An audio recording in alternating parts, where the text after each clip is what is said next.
through students, faculty, staff, families, and friends. My name is Jessica Lakin. As the Provost, it is my honor to welcome you to our annual Day of Scholars event, virtually this year. Thank you for joining us today to celebrate the important work of our undergraduate Drew University students. Soon, you will hear from 12 students from the College of Liberal Arts about projects, research, and performances they have been working on this year in the arts, humanities, social sciences, and sciences. To start us off today and to give us a little more information on how viewers at home can participate while watching, I'd like to introduce our MC for today's event, Dean of the College of Liberal Arts, Dr. Ryan Hinrichs. Thank you, Jessica. Drew University's mission is to offer students a challenging and individualized education shaped by a deep-rooted culture of mentoring and thoughtful engagement with the world beyond its campus. Today's event will feature 11 presentations and performances highlighting the research and creative and scholarly achievements of Drew students exemplifying the goals of this mission. Viewers will be able to interact with each presenter through the live chat feature that you should see below the video screen on your webpage. Throughout the video recordings, please feel free to offer your encouragements to the students and ask your questions using this chat feature. Following each presentation, we will have a live Q&A with the presenter where the moderators will read your questions to the presenters. Just a quick technical note that if you are watching today using a mobile device or tablet, you probably cannot see the chat feature. That requires that you use a laptop or desktop. We will highlight 11 presentations today in this event, but there are more presentations, 14 more presentations available to view at the Day of Scholars webpage. And also, please be sure to check out the Senior Art Show at drewseniorstudio.com. So it is my honor to start with some opening presentations. The first presentation is by Regina Sarkis, class of 2021. She is a civic scholar, a major in political science with minors in business and public health. And Noemi Zavala, also of the class of 2021, also a civic scholar. She is a double major in political science and business with a minor in law, justice, and society. Their presentation is on their project, Building Bridges, Construyendo Puentes.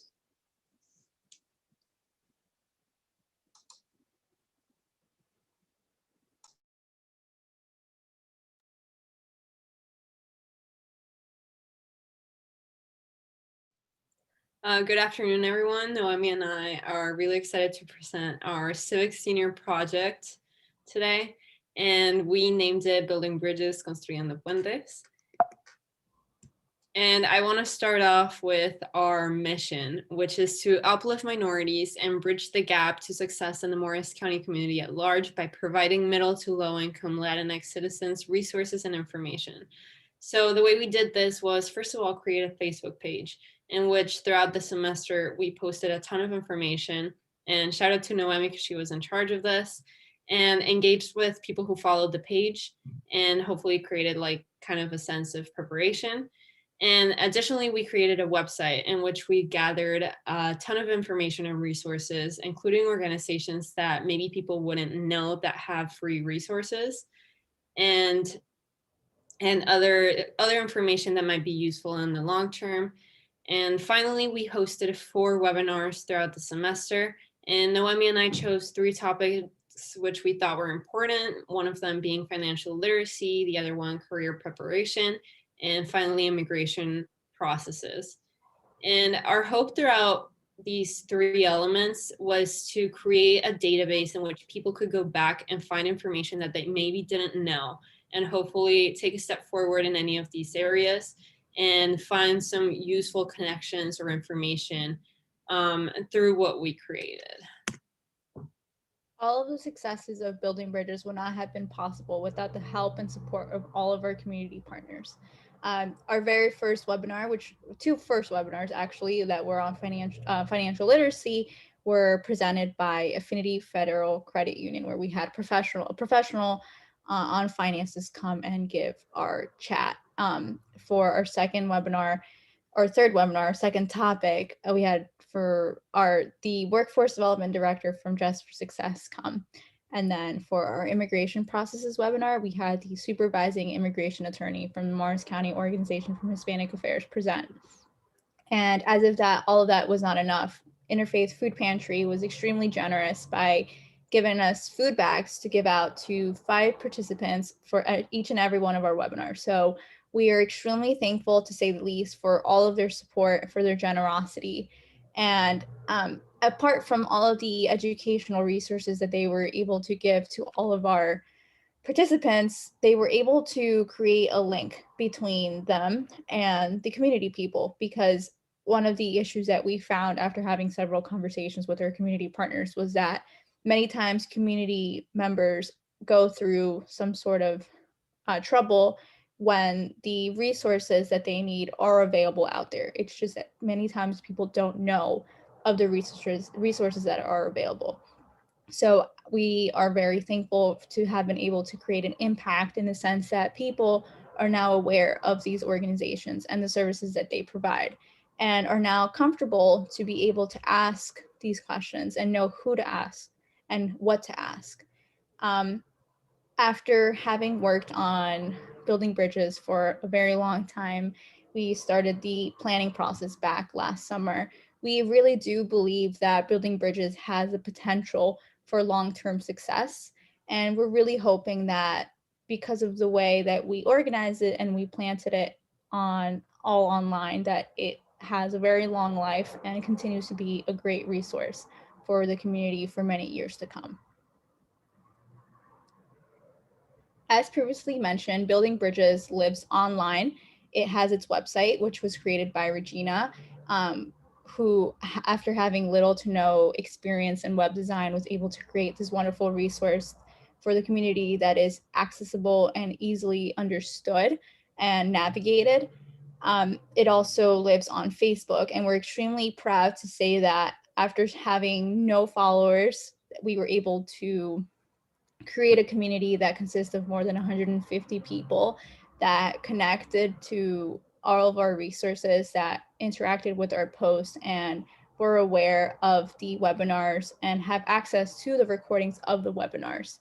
And all of this, as much as we loved giving back to the community and creating this wonderful resource, we were also able to gain a lot from the whole process of hosting this project and making it a resource for the community, and thus growing in personally and professionally. And we are extremely thankful and super proud of the successes of Building Bridges and how it turned out to be. And we hope that the project will continue to grow and other Drew students will learn to love it as much as we do. So this was Building Bridges in a nutshell, and thank you so much for your time.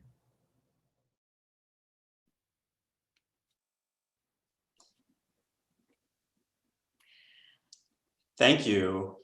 Thank you so much, Regina and Noemi. I hope you will be willing to take a few questions, and I know Megan is monitoring the chat.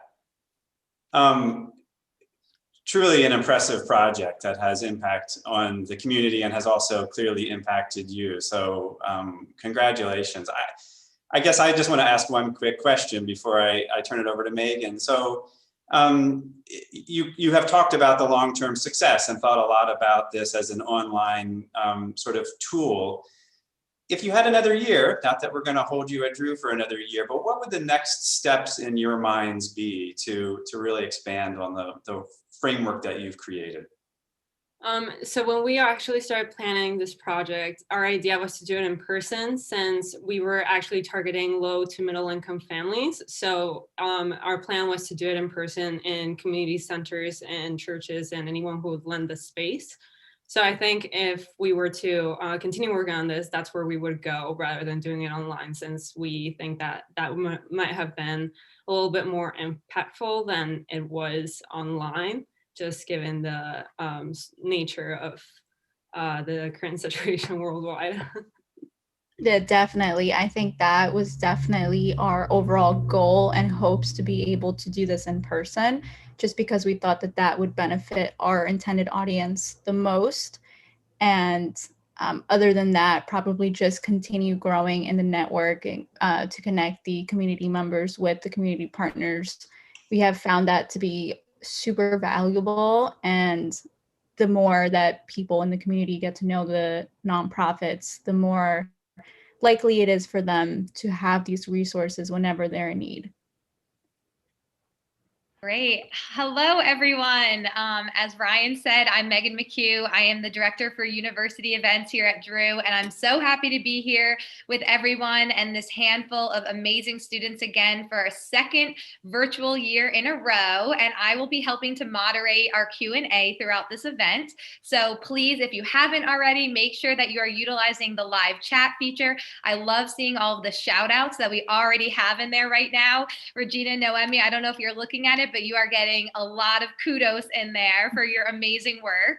And so you also can utilize the chat feature throughout this event to ask your questions. We know you all are going to have a ton of questions for our presenters throughout. So as you're watching recordings, make sure that you are asking your questions in the chat, and I will do my best to get all of our questions answered. And if you don't get something answered today, we will be sharing email addresses for our student presenters on the Day of Scholars website, so you can always follow up with them one-on-one afterwards as well. But let's get into some of our viewers' questions. The first one that I am going to throw your way is, this is a fun, kind of good intro one. What made you interested in the cause that you specifically chose for this project? So Regina and I are both Latinas. Regina is from Mexico and I am from Colombia. So we both had this desire to kind of give back to our own community. And Regina and I also both interned for Morris County Organization for Hispanic Affairs, where we were exposed to a lot of the needs that low to moderate income, mostly Hispanics, face in Morris County. And we wanted our project to directly address the needs that we became exposed to while we were working with the community. And we really thought that a very good way to do this was through education. You know, there's so many resources out there. There's so many opportunities to grow and better your life. And although we wish we could do a lot more and just directly help people, one of the best ways to help people is to help them help themselves. So that's kind of how Building Bridges was born. Fabulous. I love to hear that. It always makes it so much more fun, right? When it's something that really connects to you, or something you're really passionate about. I know those of you who are taking Drew 110 right now, you know what I'm talking about when we say we connect our identity or our passion with the work that we do, and how special that makes our mission. So thank you both for sharing that. Another question that we got in the chat from Shay is, what was the hardest part about completing this project, and how did you overcome it? I think definitely just the online aspect of it, since we, as I mentioned, were planning on doing it in person. I think just managing technology and communicating not only with our target audience, but also with community partners and everyone else who made this possible. It was definitely technology was definitely just kind of a little bump in the road kind of thing. But everyone was great at responding. You know, everyone was busy with their own thing, but everyone kind of overcome that and helped us through it. And we kind of just, we don't like to say that it was our own project. We really think that it was really just a group project of everyone who was involved in it. And I don't know, it was great. They were all so helpful. So I think that was definitely one of the challenges there. I am not surprised to hear at Drew University that you had a lot of support and people coming together to make it happen. So that is awesome. All right, I think I'm going to have time for one more question for the two of you. And I think you'll like this one, because you mentioned a few times how hopeful you are that this project continues and lives on beyond both of your time at Drew. And so one of our students, who I know is actually a new transfer student this year, he wants to know, how can students at Drew be a part of this project, and how can they volunteer to keep this awesome work going? So I don't know much information about the student, but we're hoping that, other civic scholars will take it on. And improve on it, build on it, and make it an even better resource for the community as their senior civic project, or even maybe even as their first year, probably as a transfer, probably not a freshman. But you know, the way that we build building bridges is everything's on Facebook, everything's on Canva.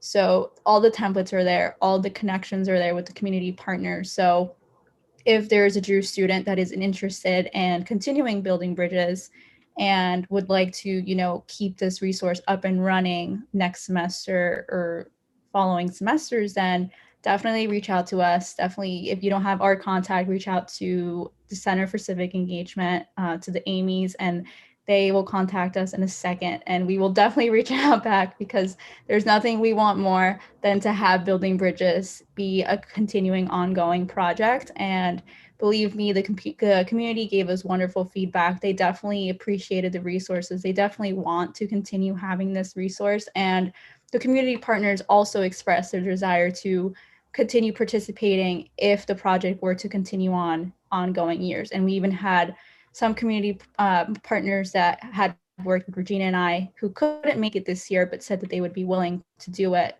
in further years. So the connections are there, the resources are there. Just reach out to us and we'll make it happen. If I could just, sorry, if I can just, go ahead. like, Noemi and I like breathed this project for the past year. So we like love it. We're passionate about it. It is our baby. So we encourage anyone who like wants to learn more about it or wants to be part of it to just reach out. We will talk about it for hours if we can. Definitely. That is incredible. You heard it here. If you have an interest in this work, definitely reach out to Noemi and Regina. They are happy to help mentor you through it. It sounds like the resources are already there and in place for you. And I do see that Amy Koritz dropped the email for civic engagement also in the chat, engage@drew.edu. And hopefully we can keep something so amazing going. I love that this is work that you are doing in Drew's backyard. So thank you both so much for your commitment and for being here today to share it with us. Yes, thank you, Noemi and Regina. And for those viewers who are interested in this, I look forward to hearing about what happens in future years when you take on this project. Yes, Wonderful. we'll see you at Day of Scholars 2022.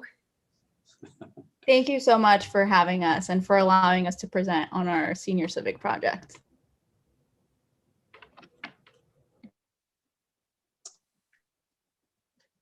So our next presentation will be given by Karishma Patel of the class of 2021. She is a double major in neuroscience and biochemistry and molecular biology with a minor in public health. Her presentation is entitled Modeling, Manipulating, and Measuring Neurexins in Caenorhabditis elegans.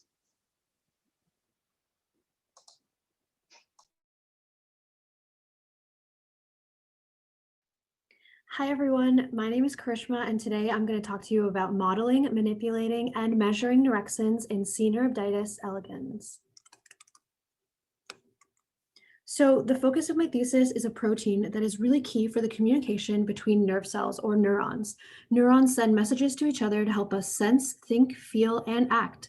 Here, in between neurons, is a specialized region called the synapse, where one cell, the presynaptic cell, sends messages using chemical transmitters called neurotransmitters. These chemicals drift across the synapse and are received by the postsynaptic neuron. One set of proteins that plays a huge role in the synapse are the neurexins, shown here in red, coming from the presynaptic side, and the neurologens in green from the postsynaptic side. Both of these interact with each other in the synapse and play important roles in the formation and function of these important regions.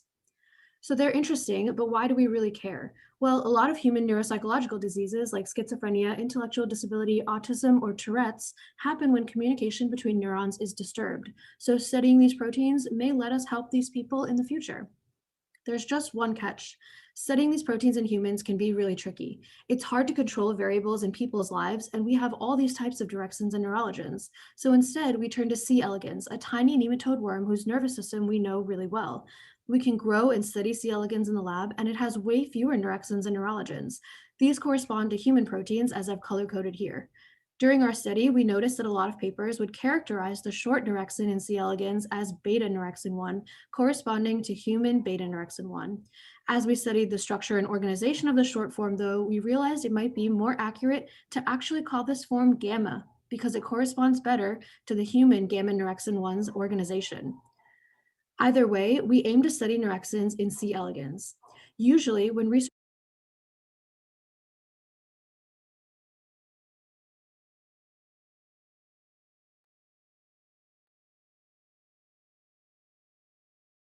structure and organization of the short form, though, we realized it might be more accurate to actually call this form gamma, because it corresponds better to the human gamma neurexin 1's organization. Either way, we aim to study neurexins in C. elegans. Usually, when researchers want to know what a protein does, one of the first things they do is mess it up or knock it out to see which behaviors turn abnormal.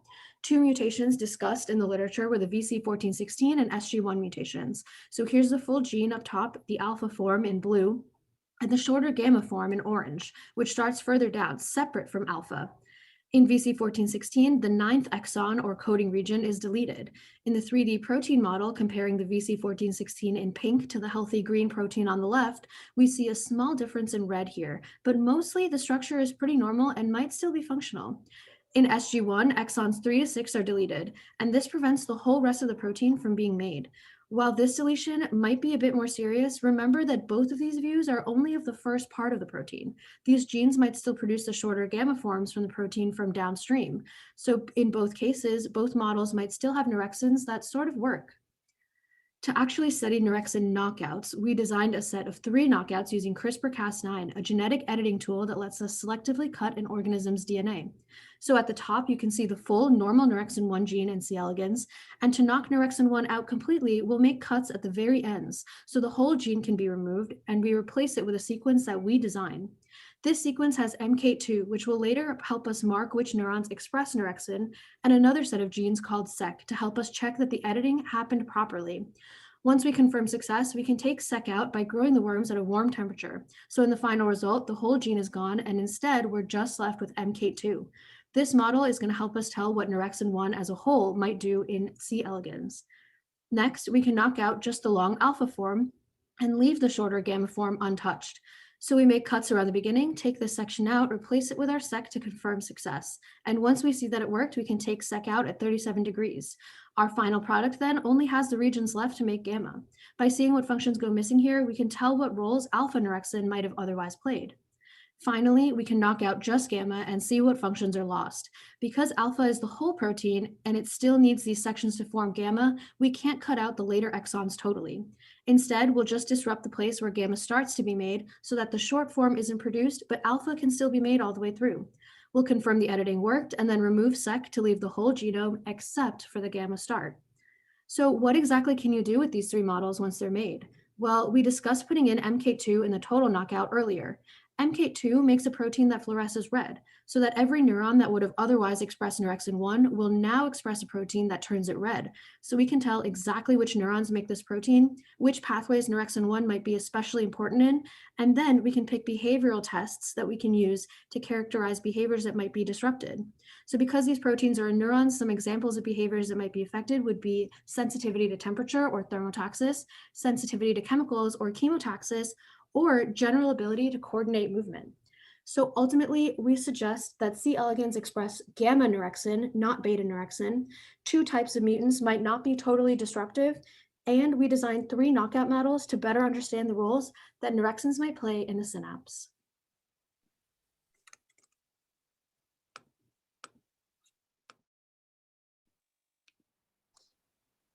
Well, I am thoroughly impressed, Karishma. And it looks like so are our friends watching along at home because we already have some questions in the chat. So hopefully you are ready for them. All right. Our first one is from Kelly. And Kelly wants to know, how are these worms grown or maintained in the lab? What are some of the challenges or benefits of this model?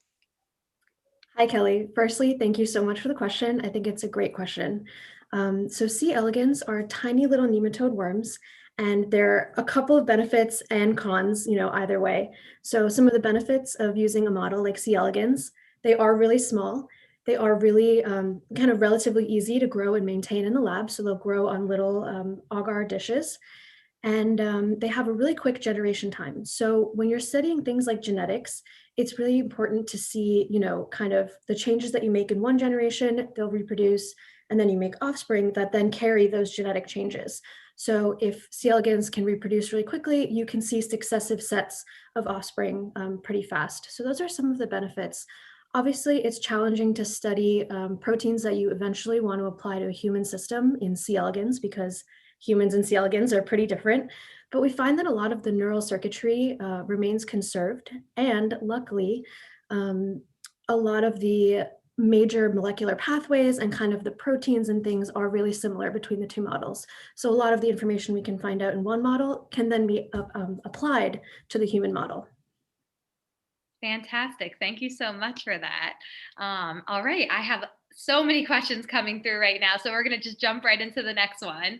What was the most crucial experience during your time at Drew that led you to your interest in this research topic specifically? Thanks so much. I think this is another awesome question.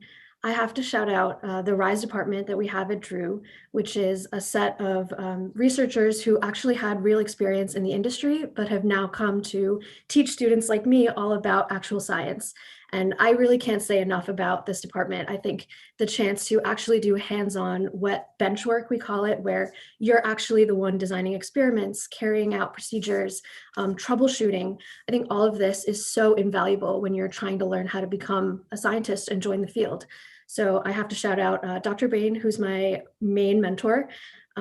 He's just been awesome, like always there to answer questions, always there to help guide me in the right direction. So him and the entire RISE department have just been a great resource for Drew.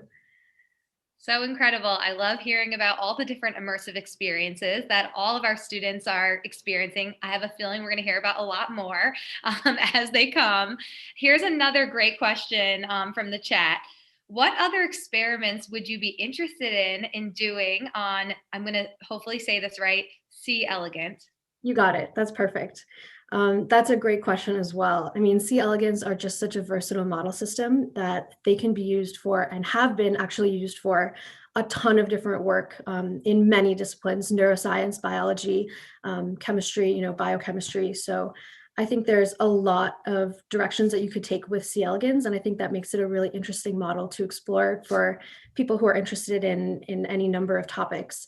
Personally, I think if I had another year at Drew and got the chance to continue some of this work, I would love to do some follow-up experiments, as I mentioned in the end of the presentation. I'd love to see where my protein of interest is expressed, which synapses as marked by that little red fluorescence MK protein. I would love to see double mutants. So Neurexin actually has a partner protein that it works with called neurologen, and these two proteins interact in the middle of the synapse. So my model creates Neurexin. Other members of my lab actually currently are working on the neurologen model. So hopefully we could combine the two models and see what roles both partners might play in the system. That would be really interesting. Awesome. All right, I am going to squeeze one more question in here for you because I'm telling you, there's so many in the chat. So Krishma, you're going to have to look at the chat later and answer some that I missed. But all right, my last one is from Stephen. And Stephen wants to know, what other kinds of models are used to investigate the Neurexin questions? Absolutely. That's a great question. Thanks, Dr. Dunaway. So I think there have been a lot of models to investigate Neurexin. Neurexin's been around since 1990s, and there's been a lot of work done on it so far. So it's really hard to study proteins like this in humans, right? Because we live our lives. There are so many variables that we can't really control for a person. So instead, we've turned to models like mice, which also have really similar genetics, and the additional benefit that they're also mammals. We can turn to C. elegans. I know that there's been work done in Drosophila, the little fruit flies as well.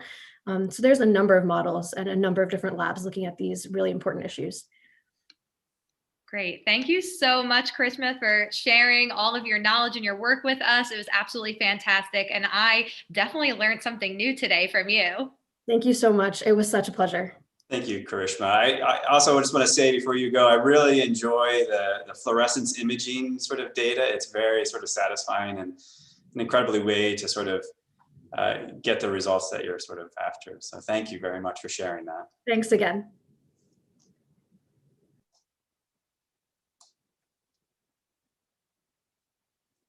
Our next presentation is by Cassandra Fontanez, a member of the class of 2022. She is a major in psychology with minors in Spanish and creative writing. And today she's going to share a little bit from her creative writing with a short story titled Igloo.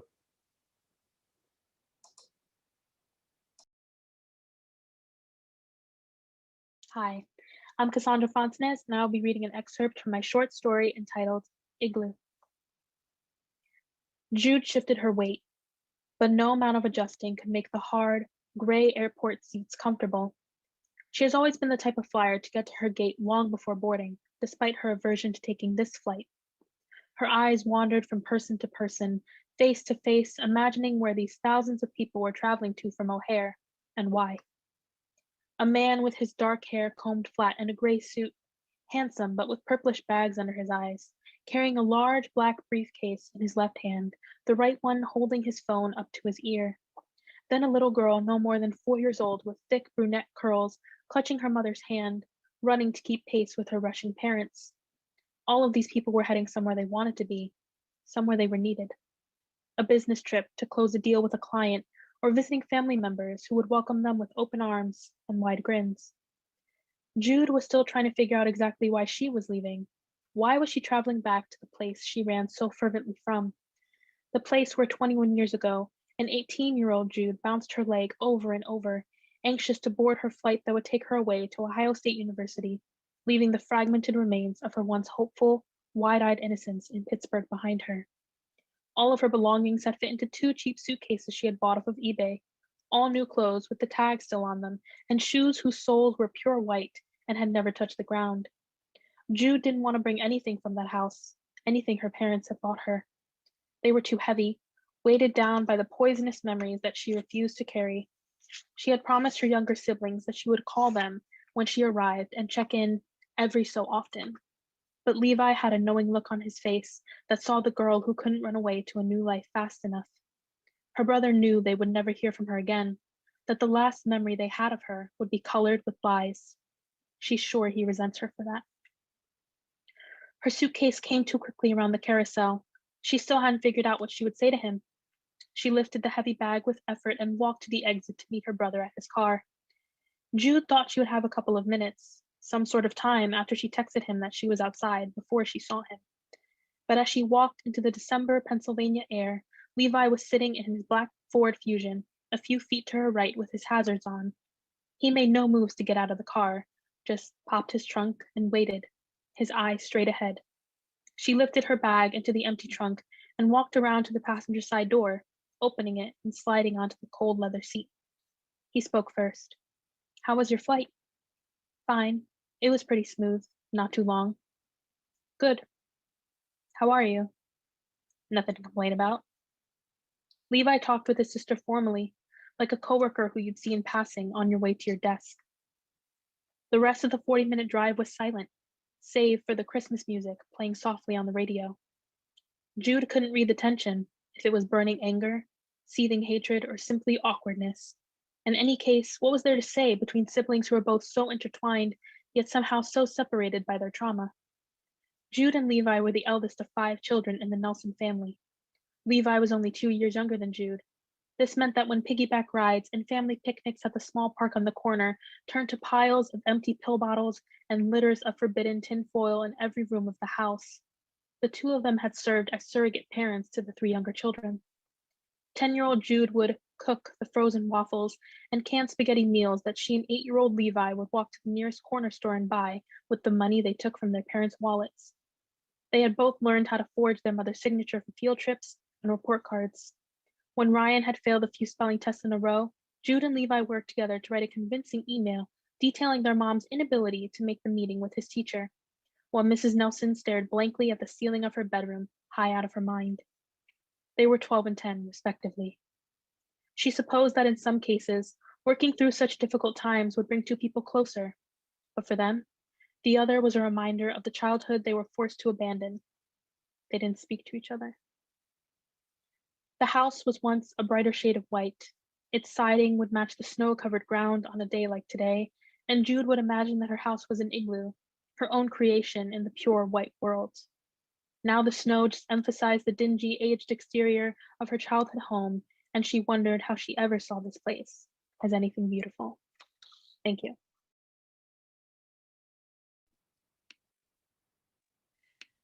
Wow. Anyone else forget that they were watching this event and feel totally transported? Because I do. That was beautiful, Cassandra. I actually don't understand how you can even make it through that entire thing without a hitch. That was amazing, incredible. Thank you.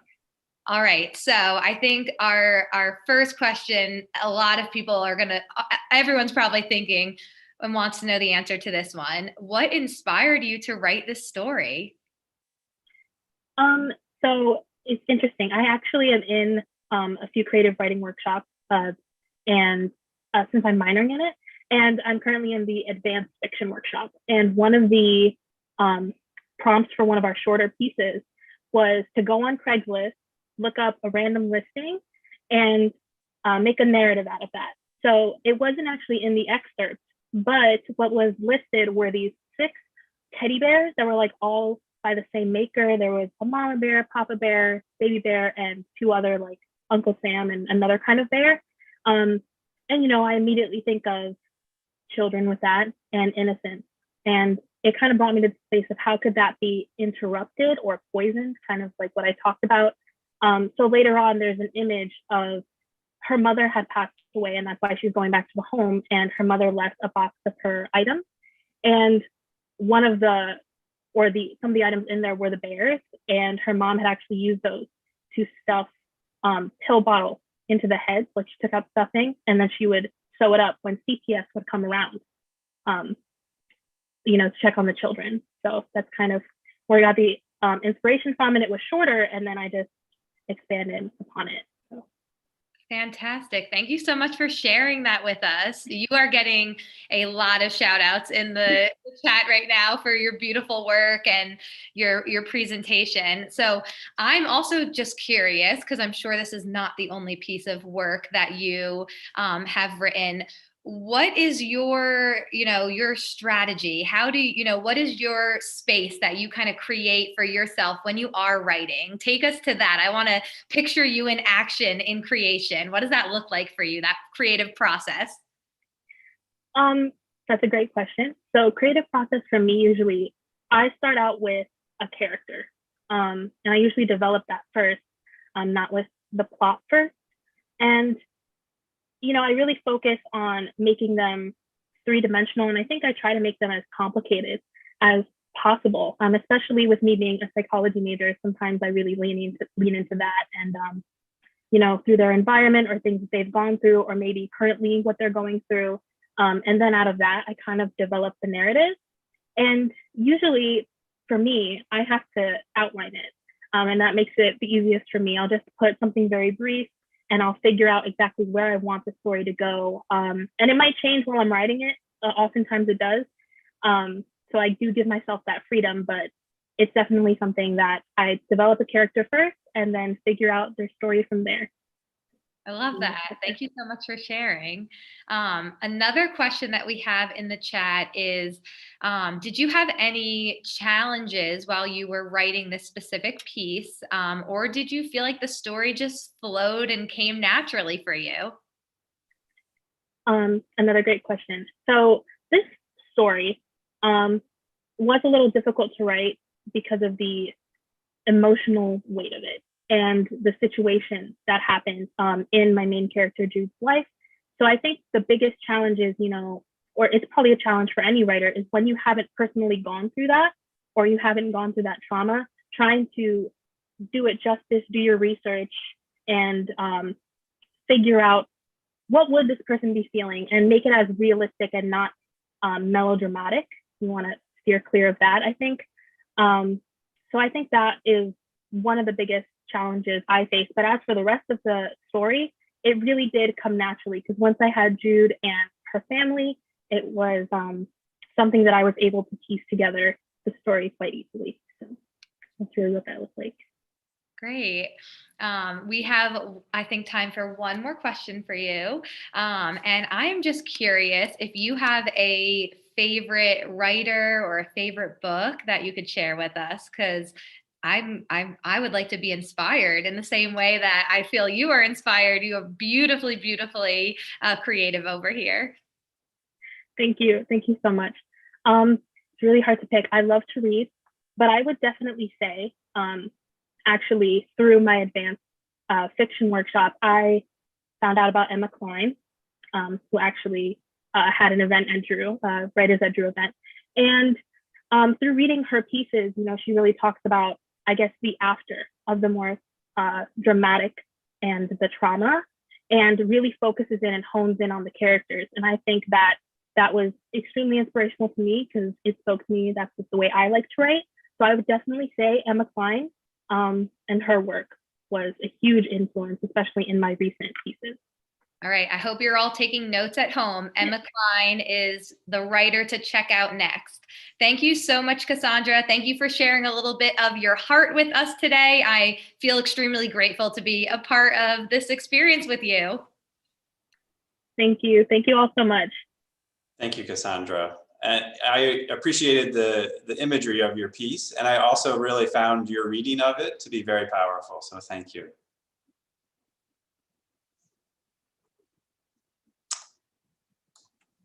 Okay, so now we're going to move on to the section of the Day of Scholars about some performances. We're going to do some more focus on the creative work of our students.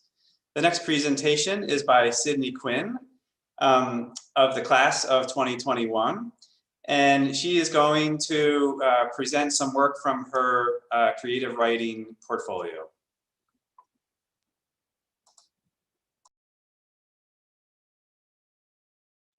Hi everyone, my name is Sydney Quinn. I'm going to be reading today some pieces from my creative writing portfolio that I've developed over my time at Drew. Before I start to read, I'd like to thank Professor Zofnis for inviting me to speak.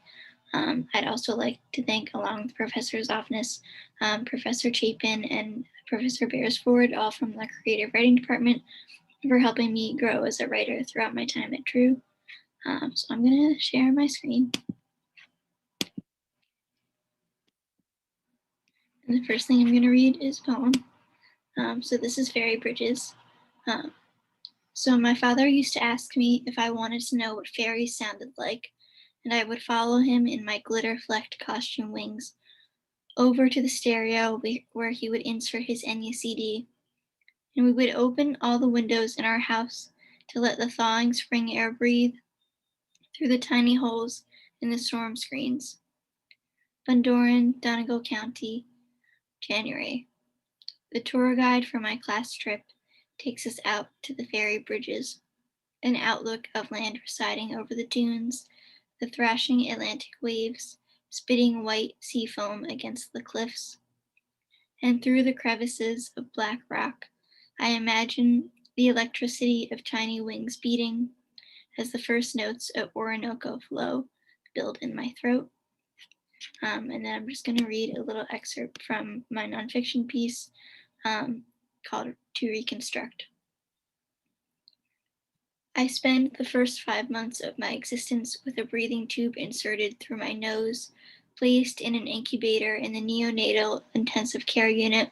A doctor tells my parents that my nose will probably not be straight, but it's either that or I won't get any oxygen. My parents choose the breathing tube. The doctor is right. My nose grows to be slightly crooked, the cartilage and bones tilted to the left just enough for me to set it off wrong, enough for me to categorize myself as unpretty, but not out loud for my parents to hear, because they filled me with so many stories of my infantile self in the NICU, with death trying to pose as one of the nurses that I know better than to invigorate their psychological trauma with my superficial complaints. Instead, I silently dislike all my school pictures. I turn away from group photos in middle school. I hope that in second grade, when my brother accidentally chucks a baseball at my face, when my nose starts to bleed, when my father instructs me to lie on a lawn chair with my head tilted back, that it's broken. Instead, my father wipes dried blood off my face with tissues and pats me on the shoulder. I am a strong kid, see? And I don't want to run out of time, so I'm going to stop it there. Thank you all again for listening to me, and I am excited to answer your questions.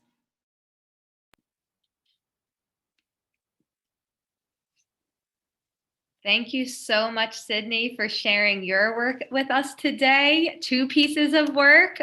We are extra blessed to hear 2 pieces of work today. So I'm going to ask another question that I know everybody is wondering. Can you share a little bit with us about the inspiration behind both of your pieces of work that were shared today? Yeah, so I originally didn't know what to read. So I started with a poem. So that poem I wrote in an introduction of poetry class last spring semester. And I wrote it, I had went to a trip to Ireland last January before COVID, obviously. So I was missing Ireland and I was thinking about a lot of things. So I wrote that poem in that class.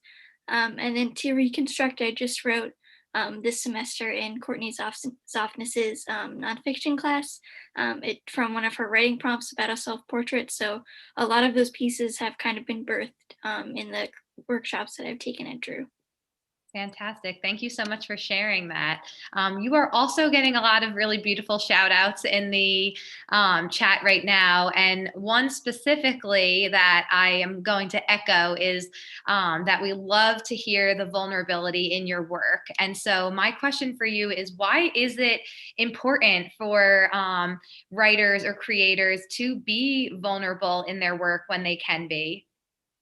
I really love those like turn of the knife moments in writing, and the moments that sort of like dig under your skin and make them more human. So I love putting those moments of vulnerability in my own piece because I think it makes me more human and it makes me more relatable to my reader and to my audience, and to let them know what's going on in my brain, what's going on under my skin, so to say. Yeah, you really, when you shine, you allow other people to shine. So thank you so much for doing that, and for allowing others to do the same. There is a lot of words in the chat, like inspirational, powerful, wonderful. So really beautiful work. We do have one other question I'm going to ask from the chat. And Kelly wants to know, are you working on anything currently that you want to maybe give us a little teaser for? I've been writing a lot in creative nonfiction, so I have a lot of nonfiction work, like a longer nonfiction piece that I hope, once it's revised, to submit it for publication somewhere.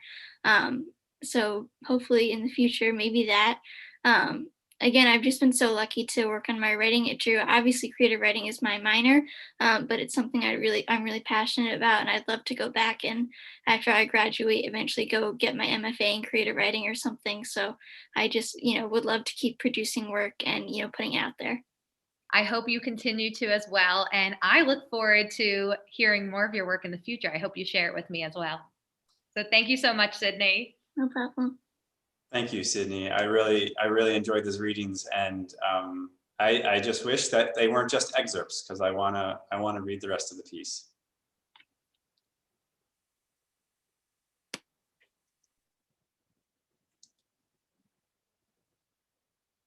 Our next presentation is by Jasmine Casiano, class of 2021. She is a double major in Spanish and theater arts, and served as a writer and actor in this year's production of Monstrous. And also by Alyssa Saleo, class of 2022. She is a theater arts major with minors in Spanish and applied performance, and she served as co-dramaturg for Monstrous. So their presentation will be about their contributions to this year's theater production.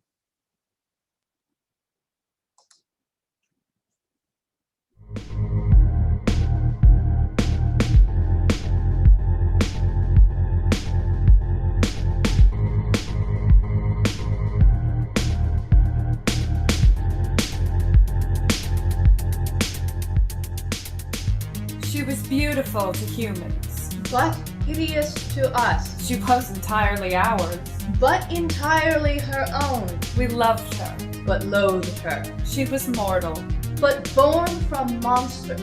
She was our sister. She was both christened and damned as protector.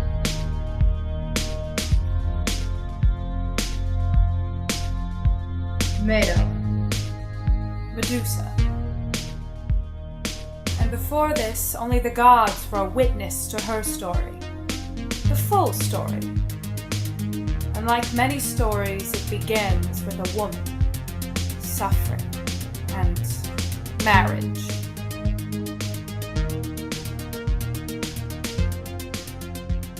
The time has finally come and the deal is almost done. What time? We must prepare extensively for him. Where should we begin? What are we preparing for? He finds her hair beautiful. What are we discussing? What are we preparing for? Your future. No, I thought I had more time. In a week's time, you will be married. In matrimony. To Poseidon. One of the most powerful gods. You will be a bride. A wife. A servant. Our parents have gone through a lot of trouble to secure this marriage. A union between a god and a human. Why is that so significant? A human born from sea monsters. A miracle and a tragedy. A marriage to the god of the sea would only benefit us all. That includes you. A chance to unite our parents, the ancient sea dwellers, and the current gods. As allies, we would be more powerful than most. We will begin to prepare you. You would never have to worry about your love being true. You would never have to question what you should do. You would just do whatever he says. No need to worry. You would just be his. How? I don't want to be his. Why does it have to be me? Poseidon finds you intoxicating. Your dark waves captivate him. He has seen you brushing it. He has been watching me? You are scared. Frightened. But imagine for a second no one wanting you at all. Mortal girl. Imagine that you looked like me. Or me. Like us. Like us. I could never be like you. You are... monsters. Yes. You are monsters. Horrifying and abusive. You have no regard for the safety of mortals, including me. You are monsters, and I could never be you.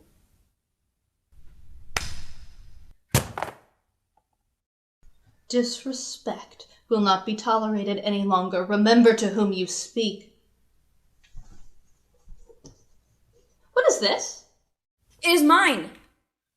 A book of a goddess. How do you have it? You dare to insult us, but you steal from the gods? Thief! No, I would never. This is mine.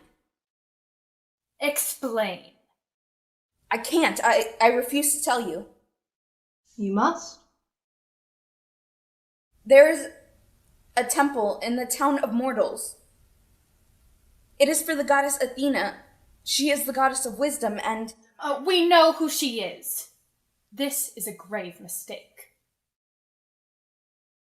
I seek to become one of her priestesses. I have been studying. Why? I would be working in the name of Athena, with privileges and freedoms that other mortal women lack. A woman has been training me in the temple. She offered to teach me. She says I could be very valuable.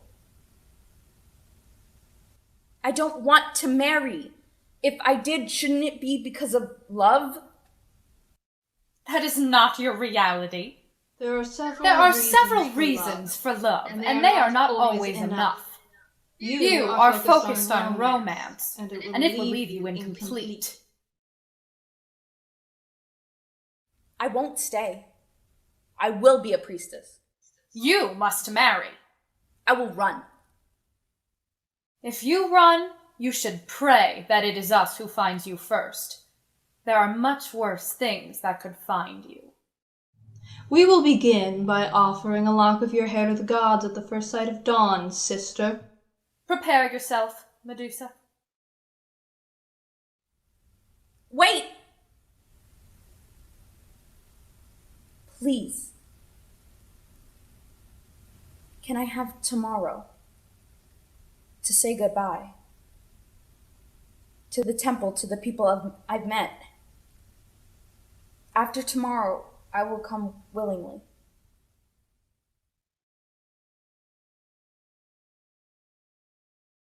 Fine. Really? Yes, but heed our warning. We will be watching.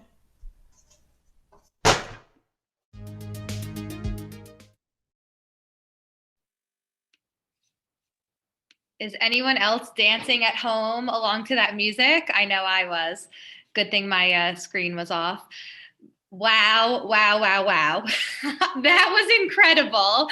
I have not seen a lot of theater work in Zoom times, and I am very impressed right now. So right off the bat, right out of the gate, my first question is, what did you learn from this experience of putting on this production fully on Zoom? I cannot wait to hear this.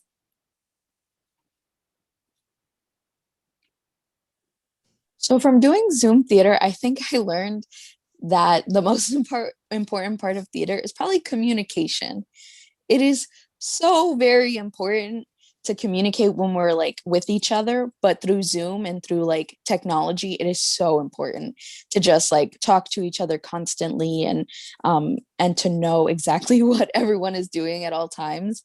It's really valuable to like communicate and talk to people, even to ask like, how's your day? And like, are you okay? We're gonna get through this. So that's pretty much my answer. Yes, small talk can still exist on Zoom, right? I love that. Alyssa, did you have more to add?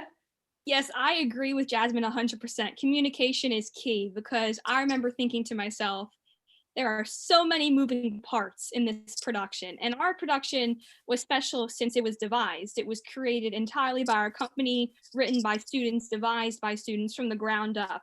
And we began this process with nothing and we came out of it with something. So there's so many moving parts. And to piggyback off of Jasmine, I learned it's important to keep it light, keep it funny sometimes so that you can get serious when you have to get serious. Yes, awesome. Thank you both for sharing that experience. I'm sure many at home were wondering, what is that like and how that could just feel so different. So we appreciate the insider scoop. So I love to hear that this was a fully student thought of and run production. Can you tell us a little bit more of how did the theme arise and why is it relevant to right now, to our current, climate that we're in right now? I think that Okay, so I think that so part of what we were doing is something called moment work, which is something the Tectonic Theater Company, they came in and they taught us what devising theater is. And a part of what they taught us was moment work. And somehow with moment work, things just start like connecting and colliding and they start meshing together. So we were having a lot of moments done about kind of supernatural and women, and then it ended up becoming this kind of like storyline of like monstrous women and women that society views as like undesirable or to this or to that. And so monstrous women kind of came out and it ended up being like a 3-part story about different monstrous women from different cultures. And I think it's so important now because we still have to have these conversations about gender and about women and our place in society and who we are and what we have a right to be. So I think that that's kind of where it came out. Absolutely. I love that so much. All right, we have time for one last question. And this is actually from one of our other presenters on here today. So actually, Cassandra, if you want to unmute yourself and ask your question, because you are in here with us. I love the support of our fellow presenters. Of course. My question was mainly to Jasmine. How did you approach taking a well-known legendary character and making it your own? So that's a great question, Cassandra. Thank you for asking. So I wrote the script for Medusa, and then I played Medusa, and I think it was really difficult because there are so many, like, it's a legend, so there are so many preconceived like notions and like ideas about this legend.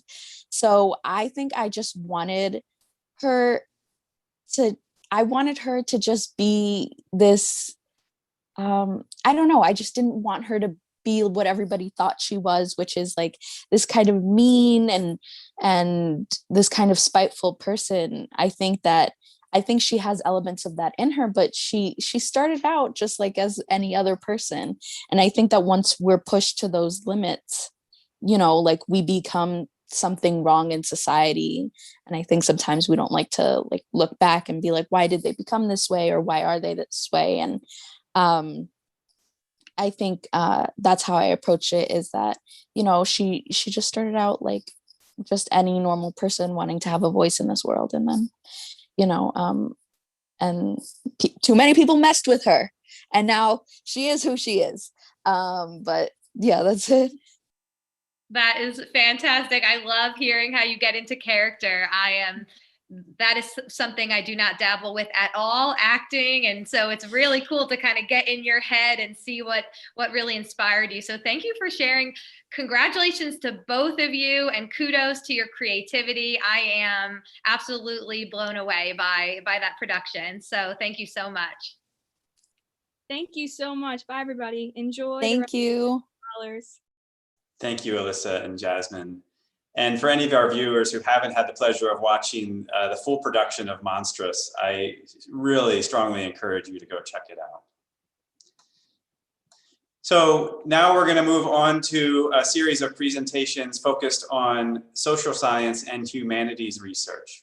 First up is Lisa Stites, class of 2021. She is a business major with a minor in statistics, and her presentation is California's Wildfire Problem, the neglected role of class and housing. Hi everyone, thank you for joining us today for Day of Scholars. I will be presenting some research for my honors thesis titled California's Wildfire Problem, the Neglected Role of Class and Housing. First, I will briefly introduce California's wildfire problem, and then I will go into how class and housing are contributing to this problem. So a lot of areas in California are prone to wildfire because of factors like temperature, humidity, and precipitation. Climate change is causing changes in these factors that are making wildfire seasons longer. These ecologically fragile areas need periodical burning to maintain healthy forests. Fires burn invasive species and dead plants, which removes fuel accumulations and reduces the frequency of very large wildfires. California's wildfires are increasing in size and severity because current policy puts more resources into suppressing wildfires than implementing mitigation strategies like controlled burns, which are fires set intentionally and controlled for the purpose of maintaining healthy forests. These wildfires from fire-prone areas generate significant costs economically, socially, and financially. As examples, an economic cost could be job loss. A social cost could be temporary or permanent displacement. And a financial cost would be the continuously rising budgets needed to suppress wildfires each year.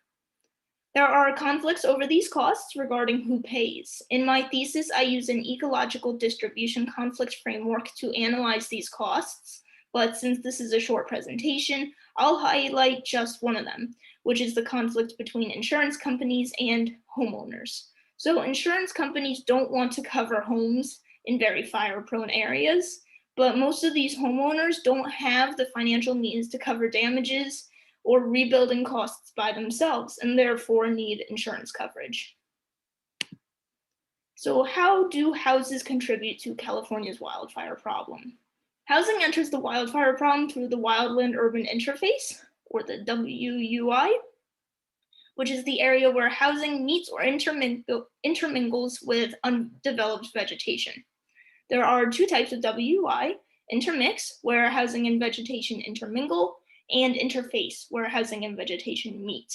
The WUI was the fastest growing land use type in the United States between 1990 and 2010. Houses in the WUI are an increased risk of damage or destruction from wildfire. The tricky task of performing controlled burns that do not affect nearby communities makes it difficult to treat these areas.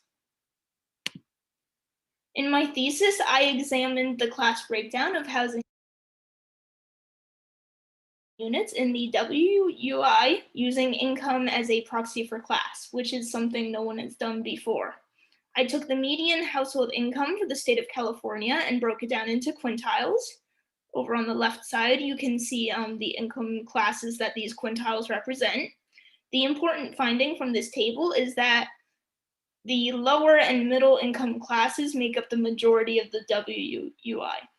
The total percentage of middle class housing units in the total WUI is 56%.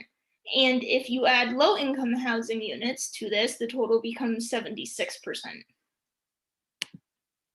The case of the campfire in Paradise, California, which I'm sure everyone remembers hearing or reading about in the news in November of 2018, showcases the interaction between the WUI, wildfire, and class.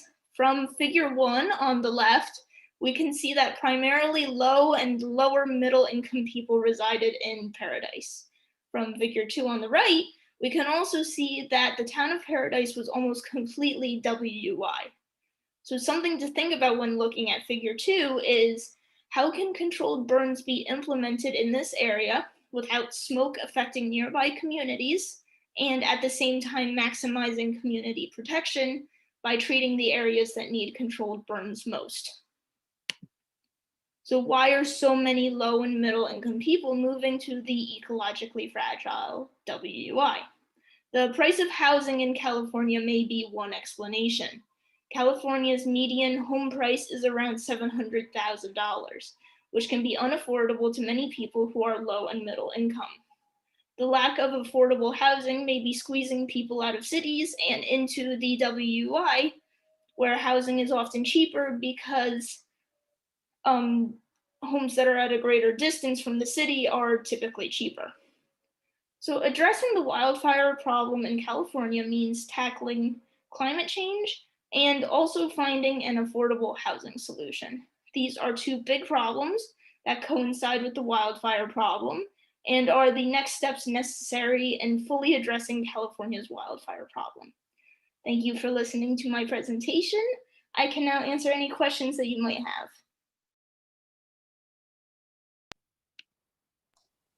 Thank you so much for sharing your work with us today, Lisa. Just want to share another reminder now that we're back on live to make sure that you're utilizing the live chat feature to ask your questions throughout the recording so that you can have them answered right here by our presenters. I'm going to kick us off with a question for you, Lisa, and I would like to know the inspiration behind your project today.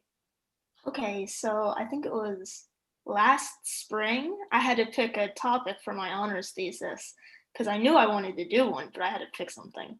I had no clue what to write about.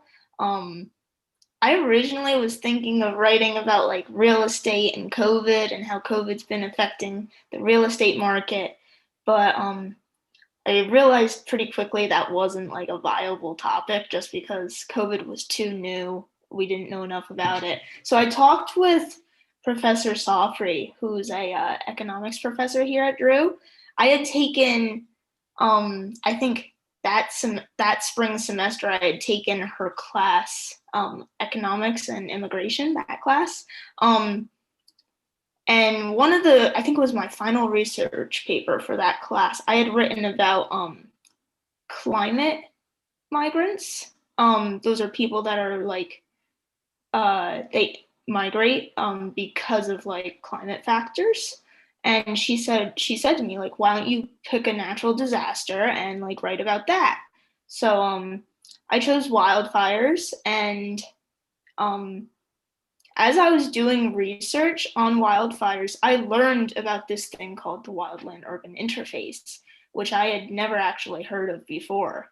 And as I was reading more and more about it, I realized, like, wow, the wildland urban interface where housing and meets vegetation is like a big problem when we're looking at wildfires. And I thought it was pretty cool because I did get to kind of still integrate real estate into my honors thesis, and I like real estate, so that was my inspiration.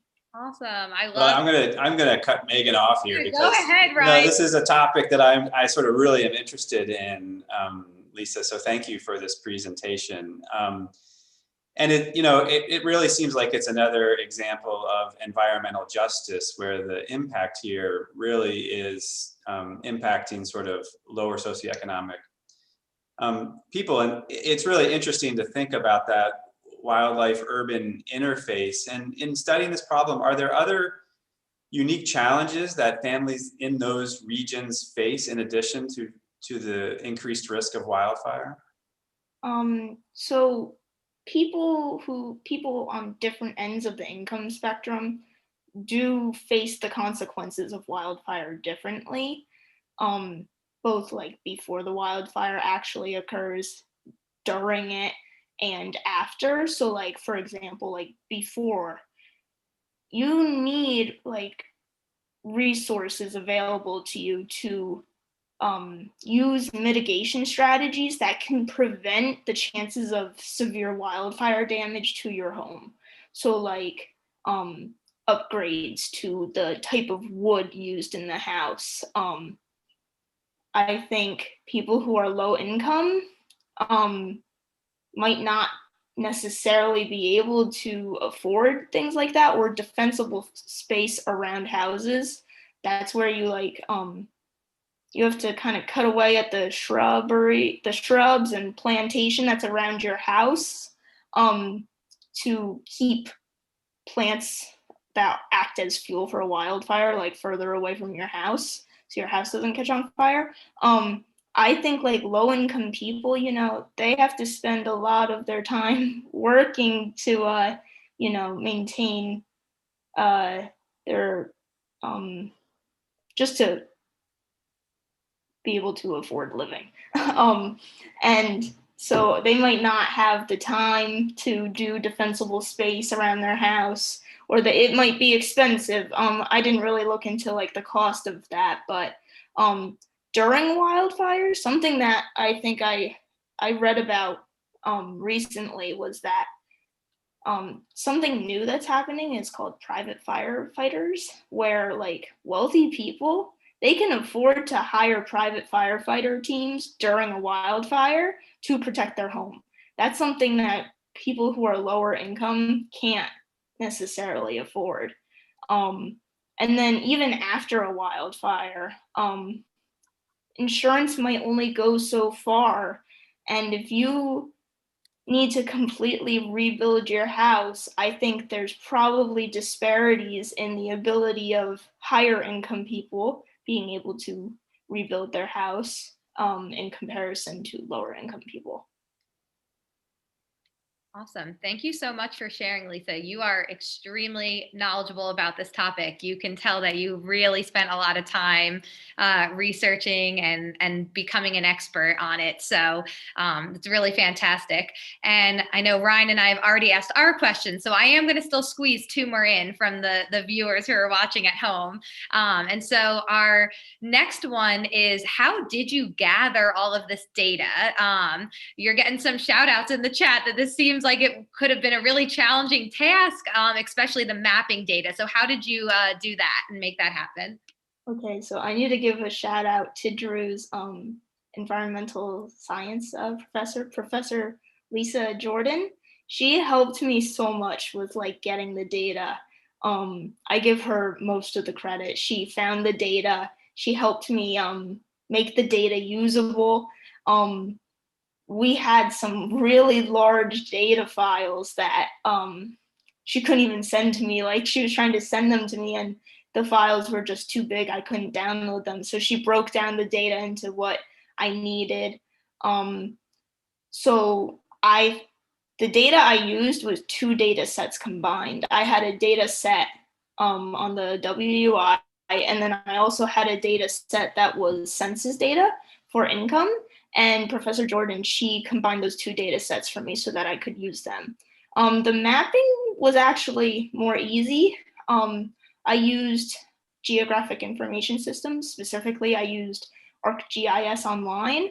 And that was just looking up, just like searching within that data layers that I wanted. So I found a data layer for the WUI in 2010, because that's the most recent year that data is available for. And then I also found an income data layer. So that part was actually easier. ArcGIS Online is like free. You just make a public account, and I recommend it to anyone who's interested in making maps like that. Thank you so much for sharing, Lisa. I do want to take a minute to actually make a shout out to our Drew faculty. I know many are watching along right now, are engaging in the chat. We also have current students and staff and even some prospective students that are probably following along and watching. But I've got to give a shout out. Lisa, you know, you shared such a great example of how you were supported by your faculty member in creating this project, and all of these presenters here right now would not be here right now without those strong faculty mentoring relationships. They were recommended by our faculty to be here today, so I definitely need to take a minute to shout them out. So thank you for all the hard work that you do, faculty.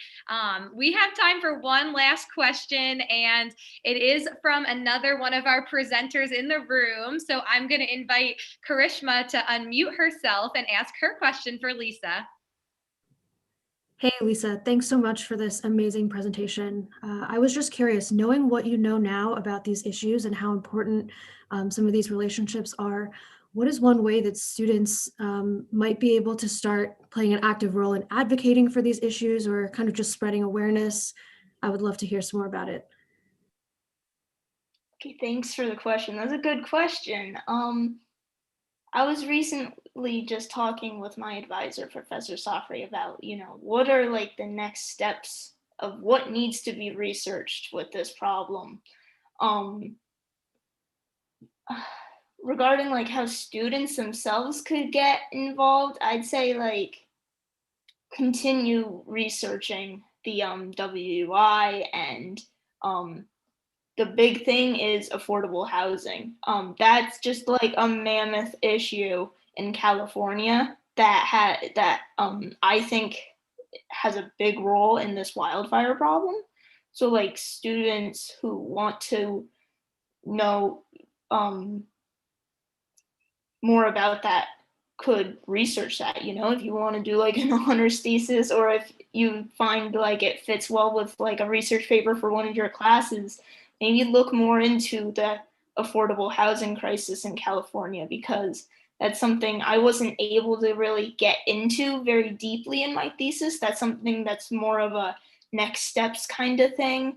Also, what needs to be understood more is like how it is difficult to fight wildfires in the WUI from the perspective of firefighters. So like we were talking, me and my advisor, we were talking about how like interviews with firefighters who fight these wildfires in the WUI, that would be something really interesting to ask them their personal opinion on, like, how is this a problem? So those are just some things. Thank you so much, Lisa. There are a few questions in the chat we didn't get to. So if you are able to get in there today and answer some of them, that would be great. Otherwise, I encourage people to email Lisa your questions afterwards. But thank you so much for sharing your research and your passion with us today. Thank you. Thank you, Lisa, for that important research and presentation. The next presentation is by Julia Kenner, class of 2021. She is a sociology major and a theater arts minor. And the title of her presentation is Boys Masturbate, Girls Menstruate, Reframing and Reforming Sex Education in the United States.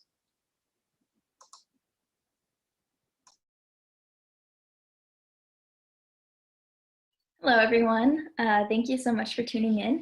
My name is Julia Kenner, and I'm a senior here at Drew. I'm a sociology major and a theater arts minor, and for the past 2 years, I've been doing research on my thesis, which is titled Boys Masturbate, Girls Menstruate, Reframing and Reforming Sex Education in the United States.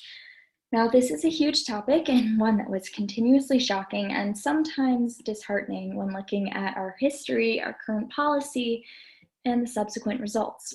But that's why I chose to do research on this topic, and I am so passionate about making change in this area. I truly believe that sex education can help end the cycle of sexual trauma and body shame that has plagued our country for so long, and that implementing a comprehensive sex education curriculum in all states can create a country where everyone has access to comprehensive sexual health information and the tools to help them create healthy relationships with themselves and with others.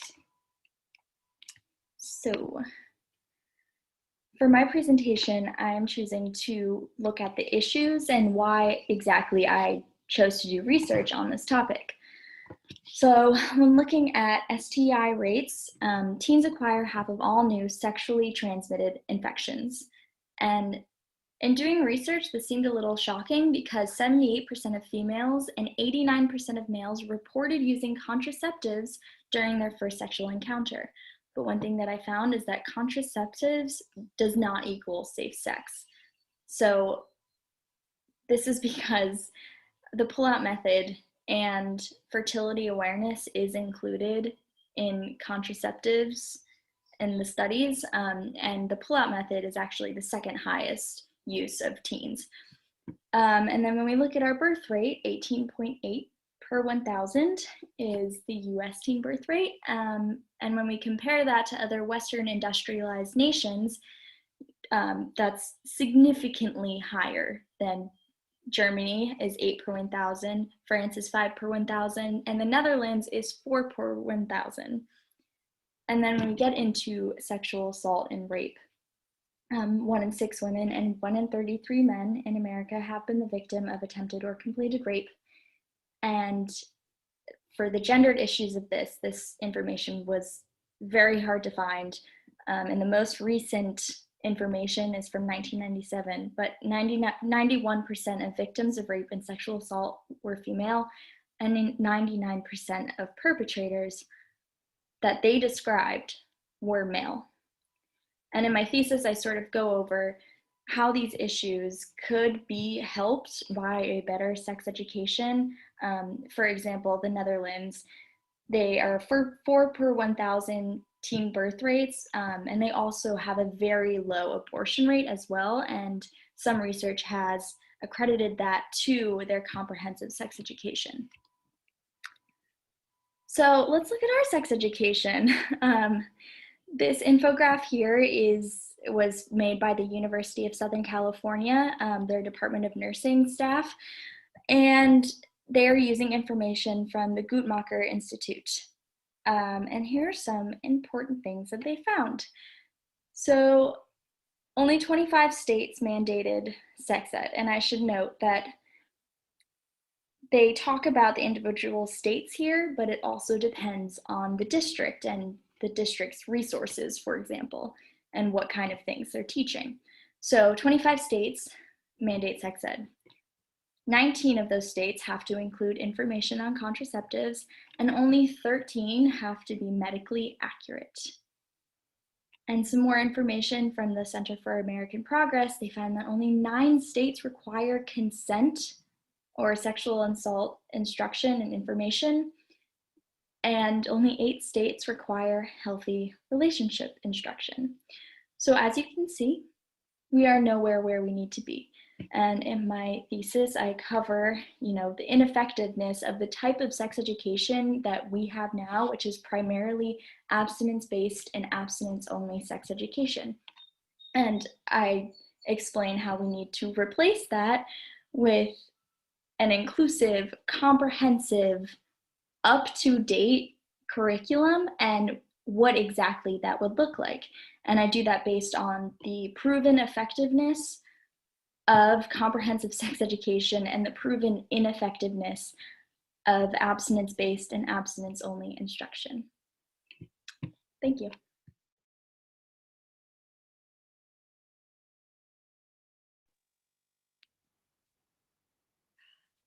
All right.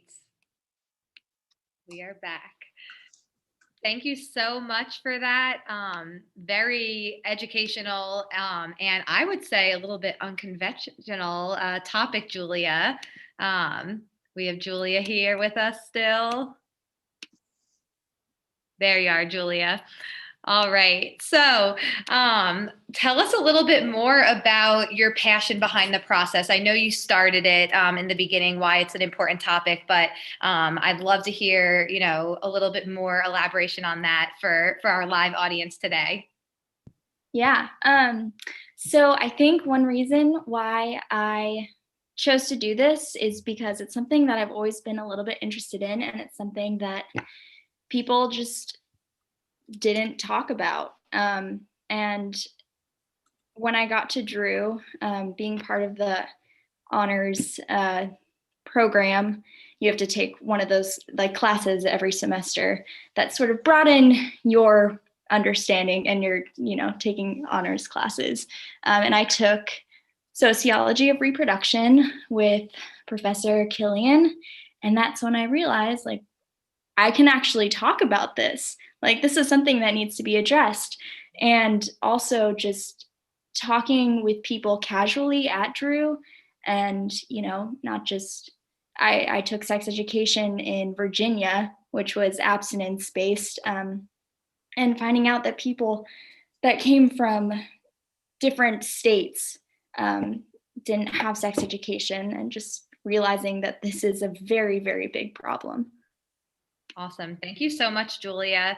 I think that Dean Hinrichs actually has our next question.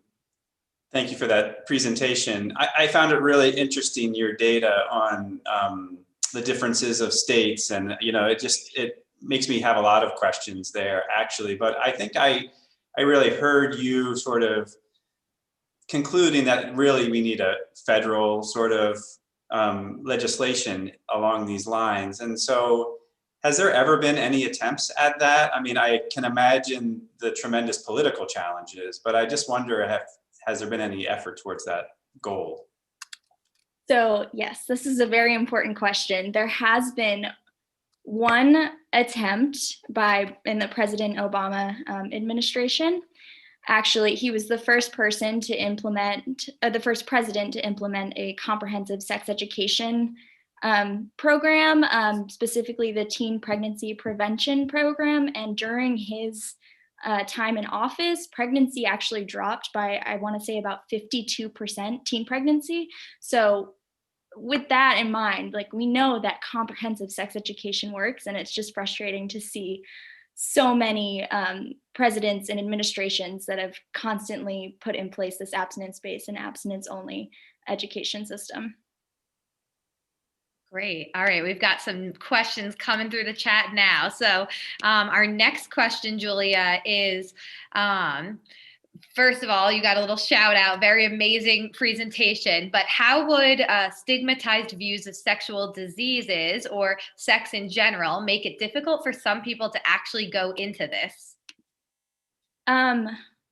So I think you're talking about students maybe to go into work, go into the work, or for actual students to go into sex education classes. Why don't you answer both? We'll just, since we don't know exactly. So, well, I mean, part of it is, I guess, wait, is this in the chat? It is. Oh, okay, I see. Okay, yes. So it is very difficult. You to go into this work in general, I mean, it's important to have an open mind, and just realize that this is something that is so natural. And, you know, sexual diseases, I try to avoid using sexual transmitted disease and use sexual transmitted infection instead. And just, yeah, understand that this is a natural human thing that we need to talk about in order to feel better in ourselves and in our relationships. All right, I've got another, I think this is a quick question for you, but at what age do you think sex education should be taught in schools? Yes, this is a great question. I love it. I think it should be taught in preschool and kindergarten, like as early as possible. And this doesn't mean that, you know, we should be teaching 5-year-olds about sexual intercourse, but that means talking to younger children about bodily anatomy, about relationships. That's very easy. And about consent as well. Consent doesn't just have to be sexual. Consent can be in friendships, and just sort of getting rid of that stigma of like the genders and boy and girl, and just having these conversations in a co-educational way. Yes, absolutely.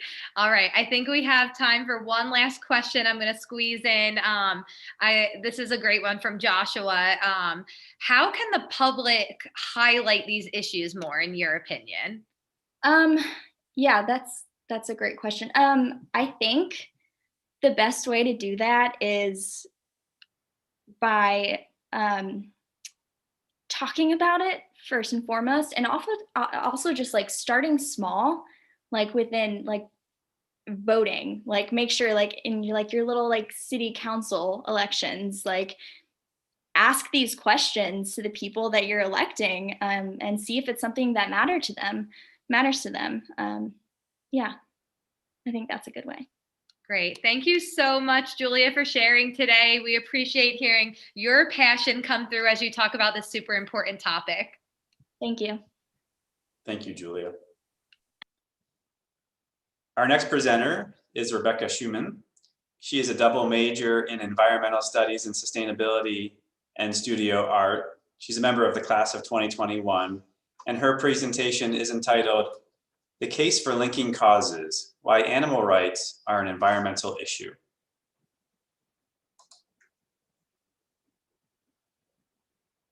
Hey everyone, my name is Becky and I am a senior environmental studies major here at Drew. Today I'll be presenting my thesis, "The Case for Linking Causes: Why Animal Rights Are an Environmental Issue." So first, I want to show you all a little bit about what I've been up to the past year. As an animal rights advocate, I've started attending actual protests and events promoting animal welfare. This one here is of me at the New York City kickoff to anti-fur season this past fall. I've also attended grocery store disruptions as well as vigils at local slaughterhouses. However, during my time as an animal rights activist and an environmental studies major, I've come to find some pretty major separations between the two movements, which are keeping them apart. So today I'll be analyzing that separation between these movements, as well as ways in which we can tie them back together and why it is critical that we do so. So I'm going to start with a brief description of their shared histories because, surprisingly, I've found that these two movements have been pretty intertwined for many centuries now. So first of all, the theological foundations are traceable to Tudor and Stuart England, where the overarching view of the natural world was that nature had been created for the purpose of serving mankind, requiring obedience and subservience of all their species. So animals, of course, were also swept under this broad spectrum of nature, and they were seen as tools of labor and use as well as property. So actually, it wasn't until the 19th century when social reform began to really tie animal rights and abolitionists together. The anti-slavery literature at this time actually often expressed animal protection views and emphasized their importance. At the same time, environmental movements were just starting to bud, such as the Transcendentalist movement, which of course was spearheaded by the likes of Emerson and Thoreau. The Civil War was also a major point of connection between animals and environmental issues, especially in the photographs, which kind of revealed a tragedy of slain soldiers and horses lying together in the fields. This brought forth that idea of connected suffering. So it was really starting to be at the forefront of people's minds at this part. It was in 1866 that the ASPCA was actually first formed, with groundbreaking laws for animal protection against cruelty. So that did come out of the Civil War there. Jumping forward a little bit, the early 20th century continued this rise in protection for animals at the same time as growing environmental awareness. With World War II, after intense 6 years of sacrifice and overall disregard for life in every aspect, the concept of humans as replaceable commodities was met with a lot of disgust and horror. And so this kind of post-war contempt for destruction carried over into environmental and animal concerns. It was actually in 1944 that the word veganism was first coined, and the vegan society really took off after the war. So you can see a pretty strong connection there. Going forward a bit more, the social and environmental movements of the 1960s and 70s further bonded these issues. The first ever celebration of Earth Day in 1970 was quickly followed by the publishing of activist Peter Singer's first environmental rights essay. So he's kind of considered the grandfather of animal rights, and him publishing that essay so soon after Earth Day, after these environmental movements, really, you can see the connections there. So the split between these movements can actually be traced through 3 different areas of study, which I'm going to be focusing on today. We have the academic area, we have activist communities, and we have philosophical divisions. The split in academia can be traced back to J. Baird Callicott's Animal Liberation, a Triangular Affair, which was first published in 1980. He argued that animal rights and environmental ethics are 2 completely distinct lines of thinking which are incompatible with one another. He actually even referred to animals as living artifacts throughout this essay. And his main thesis was actually related to Aldo Leopold's land ethic. So Callicott uses this ethic to promote the whole of the biotic community, emphasizing the value of ecosystems over the lives of individual animals.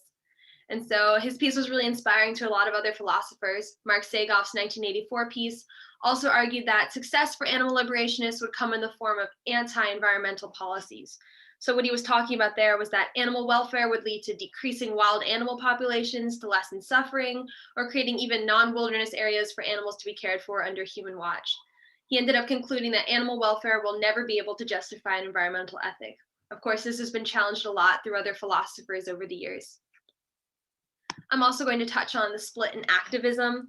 Within activist circles, specific issues have arisen causing conflict between the communities. Specifically, the relationship between ethnocentrism and the continued use of fur remains a high point of contention and discussion today between animal welfare activists and indigenous communities. So specifically, an example I want to touch on is the Northern Inuit people, who have argued that anti-fur protests directed toward themselves are a form of cultural imperialism, as seal hunts are actually a necessary part of their culture and survival. So this is a pretty major area of contention here between animal activists and other communities. Another issue I want to touch on is the issue of compassionate conservation, which is kind of a clashing between environmental and animal rights groups. Compassionate conservation challenges the eradication of certain species in favor of endangered or native species. So the idea as to whether or not an individual animal's life qualifies as worthy in the broader complication of an ecosystem. There have been a few examples of this in the past few years, which have actually reached international media and news. Specifically, there's the case of the culling of the feral cats in Australia. This was to protect the wild and the local fauna and flora in Australia's wildlife, but it came at the cost of killing millions and millions of these feral cats. So this was a big area of contention between animal rights activists and biologists and environmentalists. Last, I want to talk about the split in philosophies, specifically with the deep ecology movement. Deep ecology is actually an area where you would consider animal rights to be tied in, because deep ecology talks about the intrinsic value of nature as a whole, the intrinsic value of animals. However, deep ecology has come under fire for its relationship to green imperialism. Green imperialism is this idea that we would favor the wildlife of an area over a local underserved community. So of course, there's an issue of intersectionality there. Other issues of intersectionality within the animal rights movements have really come up in the past few years as well. One specific issue that's really in the news right now is the idea of using the word Holocaust to describe what's going on in animal agriculture. This is something that activists have started really bringing to the limelight in the past few years, even in the past few months, actually. And so there have, of course, been accusations of anti-Semitism and anti-Semitic rhetoric within the animal rights communities because of these terminologies. Overall, though, I want to touch on the fact that overcoming these differences is crucial for fighting oppression in all forms and promoting justice. So there are different areas of overlap within these communities and within the environmental and animal rights movements that could promote a broader form of justice. Veganism is one area I want to touch on because I think veganism serves as a really important point of overlap, binding these movements together through an intersectionality of environmental issues, animal welfare, and environmental justice. I also want to talk about food justice because I think food justice is also a major point of relation between environmental and animal rights issues. I found incredible amounts of vegans of color who are actually leading this movement, working in food deserts and promoting justice for all through healthy eating and through vegan values. And that is my presentation. Thank you so much.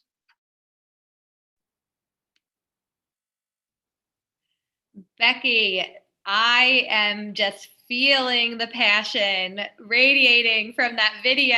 I'm so excited for your Q&A. All right, tell us, where does this stem from?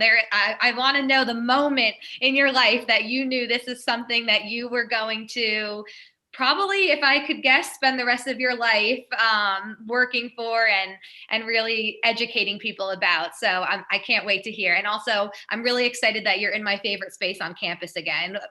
Yesterday, we had a dress rehearsal, and Becky and I just could not stop complimenting her enough for her vibe in the art studio right now on campus in the dojo. Yeah, I'm representing the dojo here. But yeah, I actually became vegan about 6 years ago now. So it's been a long journey for me entering the realm of animal rights and animal liberation. But it hasn't really been until the past year where I first started going to events and meeting up with other activists and becoming a part of these protests and these like kind of larger events and gatherings. And it led me to meeting these other activists and really becoming a part of this world. So the passion has just grown and grown, and now I know that this is something I want to be doing for the rest of my life, to be fighting for animals and for justice in a lot of these different ways and areas. You are so fantastic. I love this. Our world needs more of you. That's a direct quote from Amy Sugarman. She just texted me that. So that's some insider scoop for all of you behind the scenes of Day of Scholars. So this is fantastic. Tell us a little bit more about the people that you've met through this work. It sounds like you've had the opportunity to potentially meet with, learn from, connect with some really inspiring people. Do you have one or two people in mind that you want to share more about? Yeah, definitely. It's been an amazing journey meeting these activists. These are people who are doing this completely on their own time. Like they have other lives, they have other jobs, but they're meeting up several times a week on weekends, whenever they have free time, to be doing these disruptions. Actually, like Thursday mornings, we started going to the Newark slaughterhouse, and we get there really early, starting at like 6 a.m. And we're there to kind of give almost like a vigil to the animals as they arrive in the trucks. And it's always a very somber and emotional experience, but all of the activists support each other, and it's something that feels like so important. So there are a few people I definitely have in mind right now who I think have been inspiring me a lot on my journey. There are activists of all different ages in these groups too. Like I've met an activist who is a 16-year-old in high school, and then I met an activist who's a mom with 2 kids. So it's pretty crazy how diverse the groups are, and the fact that everyone's coming together for this unified cause. Fantastic. You are getting a lot of shout outs in the chat right now. So you definitely need to look at that after this for some feel good moments. This is great. I can only imagine that I am going to probably see you one day starring in a documentary. And so any, film students out there that are watching, that are looking for their next project, I think that you should probably reach out to Becky, because there is some opportunity here. I love it. Thank you so much for sharing with us today. And I think my last question for you is, what's next? What is, I know you are graduating this year. I know this is work that you will continue to do. So what's next for you? What's something that you're excited about, how you can continue this important work? Yeah, it's been pretty amazing how animal liberation has actually reached into, I feel like, every facet of my life now. I'm also an art major, so my art has been inspired by this. And at the same time, writing this thesis, it's been amazing becoming a part of that academic realm and using animal liberation as my main mode. So I would love to keep writing academically about this topic. I think we definitely need more works about animal liberation in the academic sphere. And then I also hope to keep creating art because I think it's a great way of reaching a broader audience. Of course, connecting through art is always a very powerful way of interacting. And then I also just hope to keep attending these events, meeting more activists, and using my voice in any way I can. Beautiful. Thank you so much for sharing. Thank you so much. Thank you, Rebecca. And I appreciate the connection you're making across. You're a great example of Drew students connecting across disciplines, right? So thank you. Okay, so we're now moving into the section of the Day of Scholars event for scientific research. Our next presenter is Arman Sawhney, of the class of 2021. He is a major in biochemistry and molecular biology, and his presentation is called Investigating Intrinsic Immune Functions of IFI-16 and IFI-X.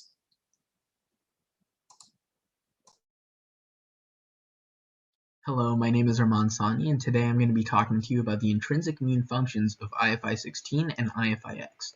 This presentation will cover some of the research that I've done in Dr. Barker's immunology lab here at Drew over around the past 2 years. So to start off with a little bit of background, the immune system has what we like to call layers of defense. We start off with barrier defenses, which are physical structures such as skin that prevent the pathogen from entering the body.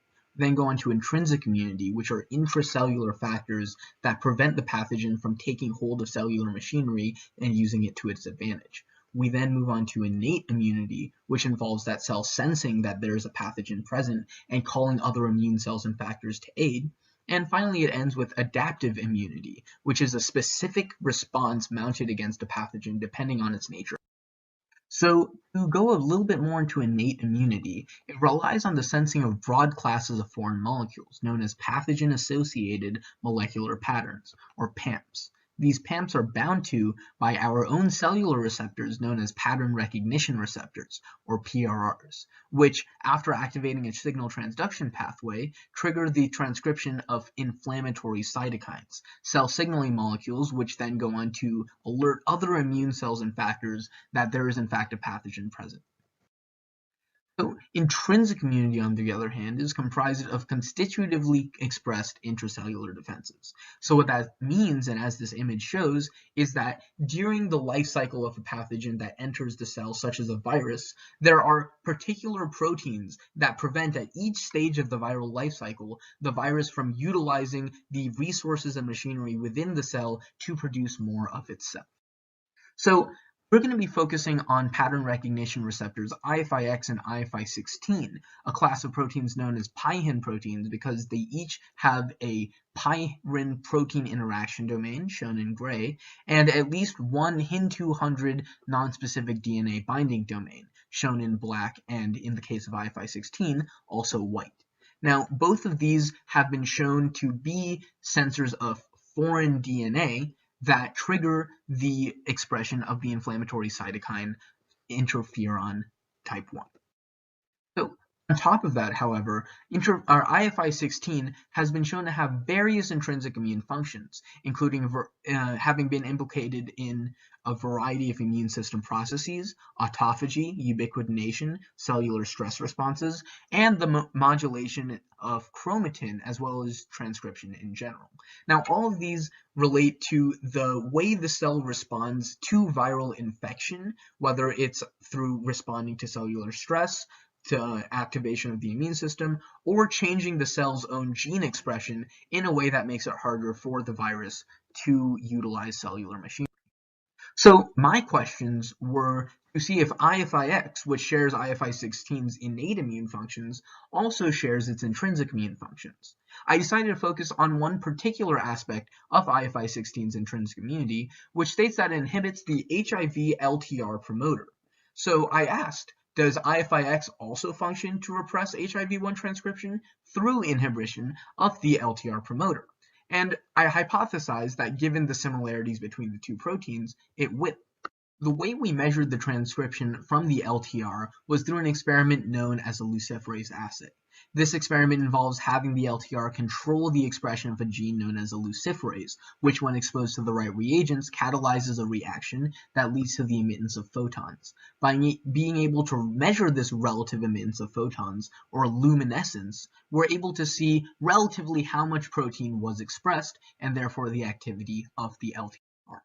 And we found that in the case of both PIHIN proteins, there was dose-dependent inhibition of the LTR, which means that as we increase the amount of the gene for these proteins that we put in, we saw a relative decrease in the amount of luminescence, therefore decrease in the amount of luciferase, therefore decreased activity of the LTR.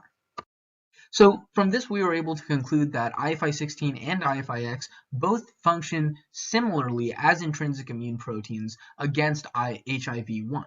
We found also that literature which identifies IFIs solely as pattern recognition receptors aren't exactly complete, and there may be more shared functions that these proteins have. I'd like to thank TriBeta and Novo Nordisk for funding these experiments, as well as my mentors, Dr. Barker and Dr. Dunaway, for their help, and Thomas Potts for his previous research. Attached are my references.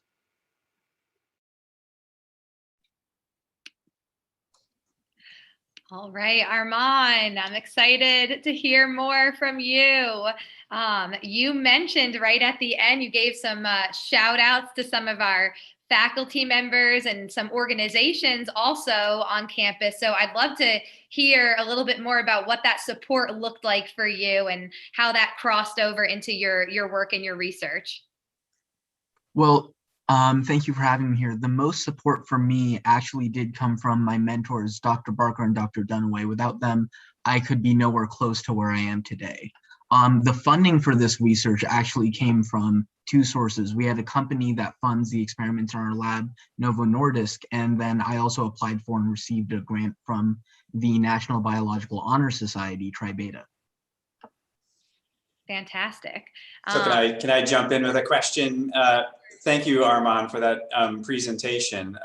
And I will sort of say those results you showed are incredibly compelling, that in this case, right, they're very similar in their operation, IFI16 and IFIX.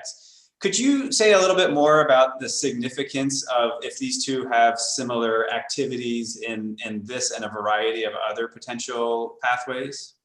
Yes, of course. So the thing that's always compelling to me about the body is that everything has a purpose, right? Even down to specific proteins expressed in the cell, they all have a purpose.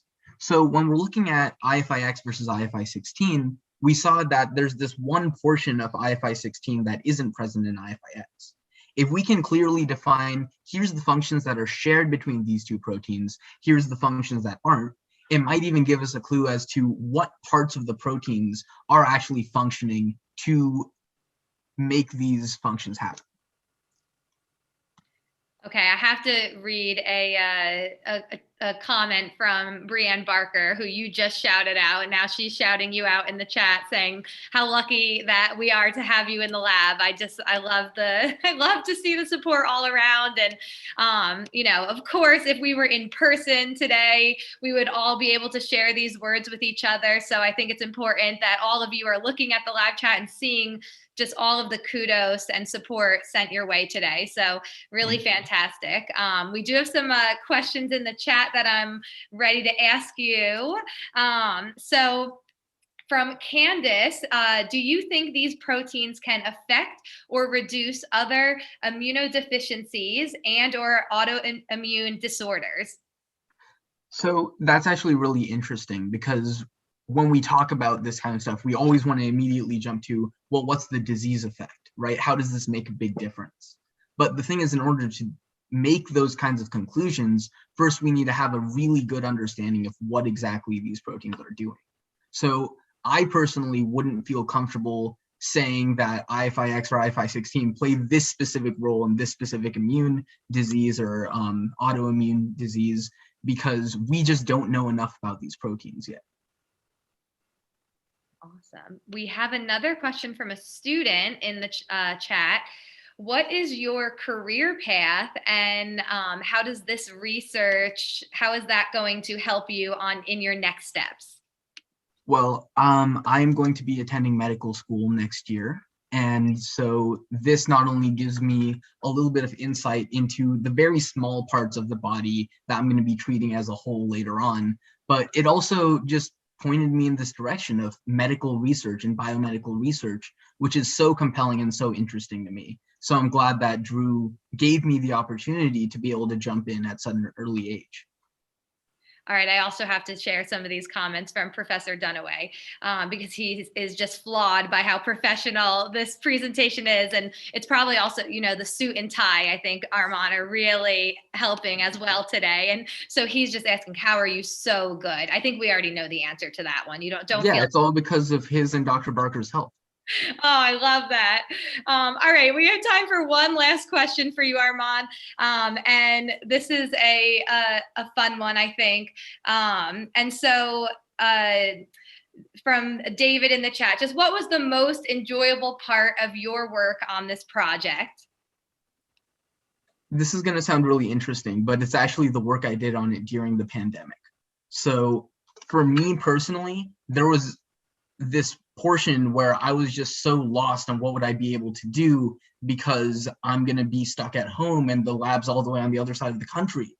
And then I started diving into bioinformatics, or using computers to do some of this bioevolutionary analysis on these proteins. So being able to dive into a completely new subject and then explore it in a whole variety of ways that I unfortunately didn't even have time to talk about in this presentation was just so fantastic, and being able to have that learning experience.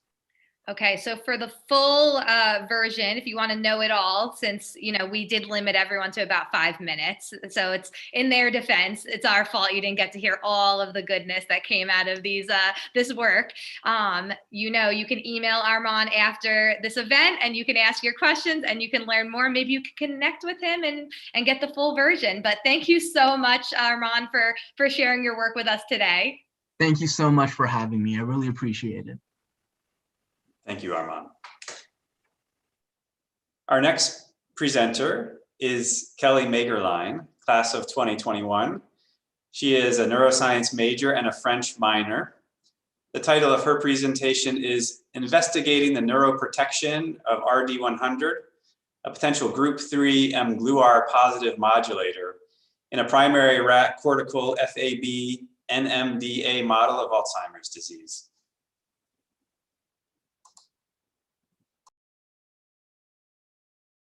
Hello, my name is Kelly Magerlein, and I'm part of Dr. Knoll's lab, and I'll be talking to you today about my research on Alzheimer's disease.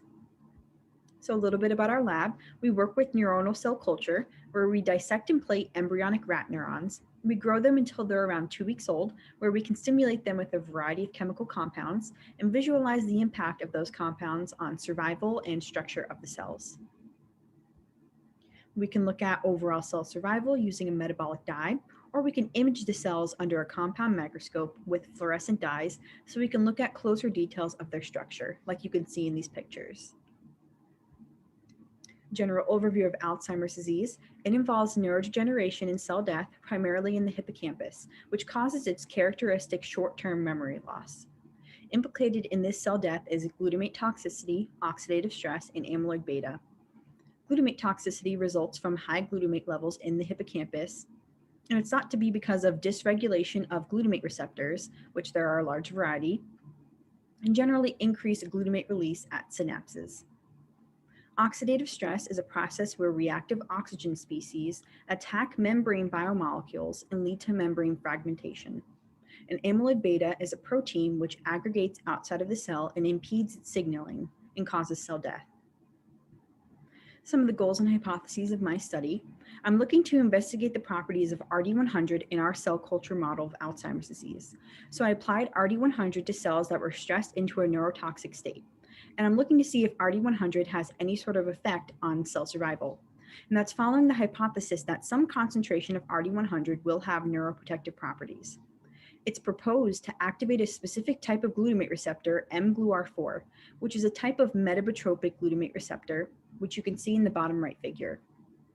This activation is proposed to block an intracellular pathway, adenylyl cyclase, which you can see in the top right figure.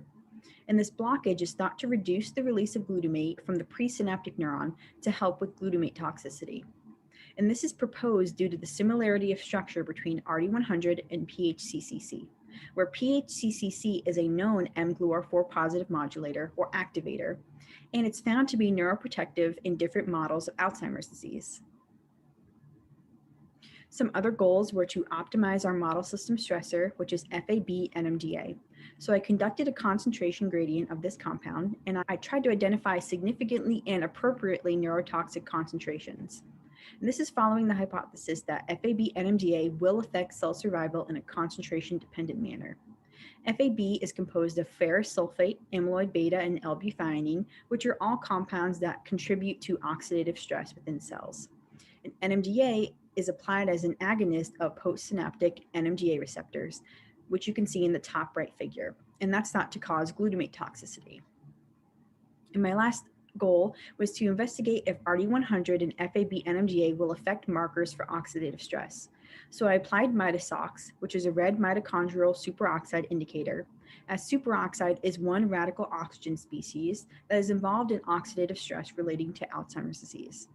And this is following the hypothesis that FAB-NMDA and RD100 will conversely impact markers of oxidative stress.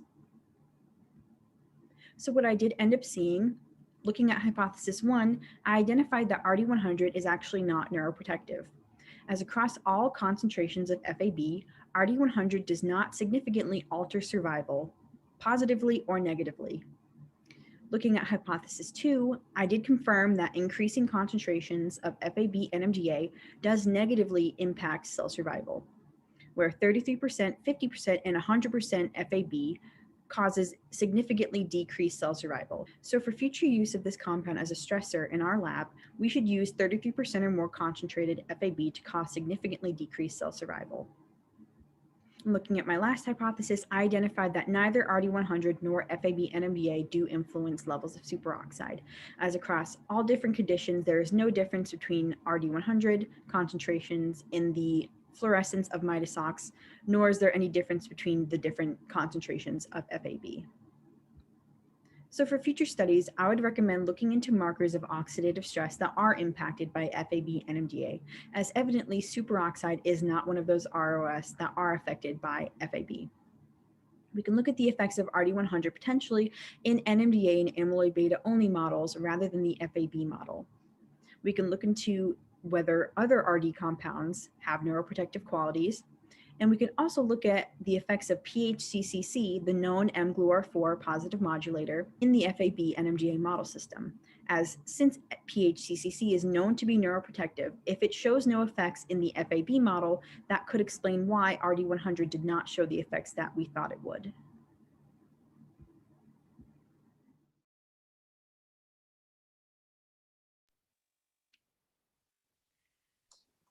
Excellent work, Kelly. Thank you so much for sharing your research with us today. We've got some shout outs on our back end Zoom chat that we love the images. They're so cool to see. What was your favorite part about this research or what you found along the way? Very excited to hear from your input.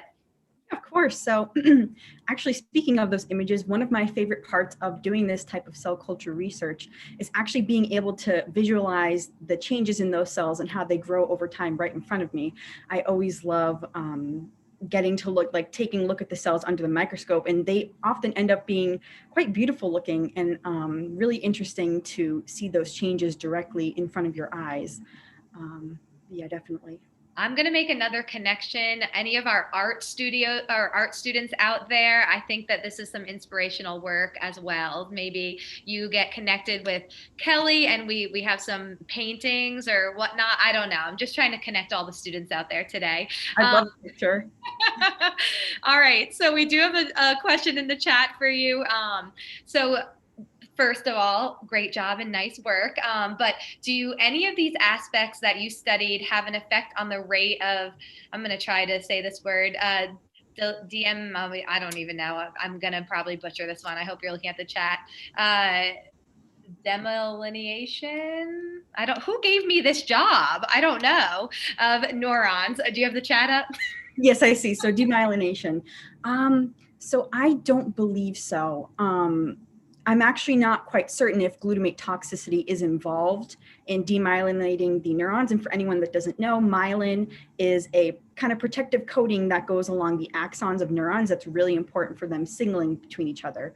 But I'm actually not positive whether doing this kind of like targeting this type of therapy will affect demyelination, but hopefully kind of the end result of working with these types of therapies is to overall improve cell survival. So an aspect of that would definitely be to ensure that the communication ability between cells is able to be conserved. Thank you. And you said that word beautifully. We will practice afterwards so that I make sure I know how to say it. Of course. Another question that we have from our viewers at home, what are some of the other ROS that you could test?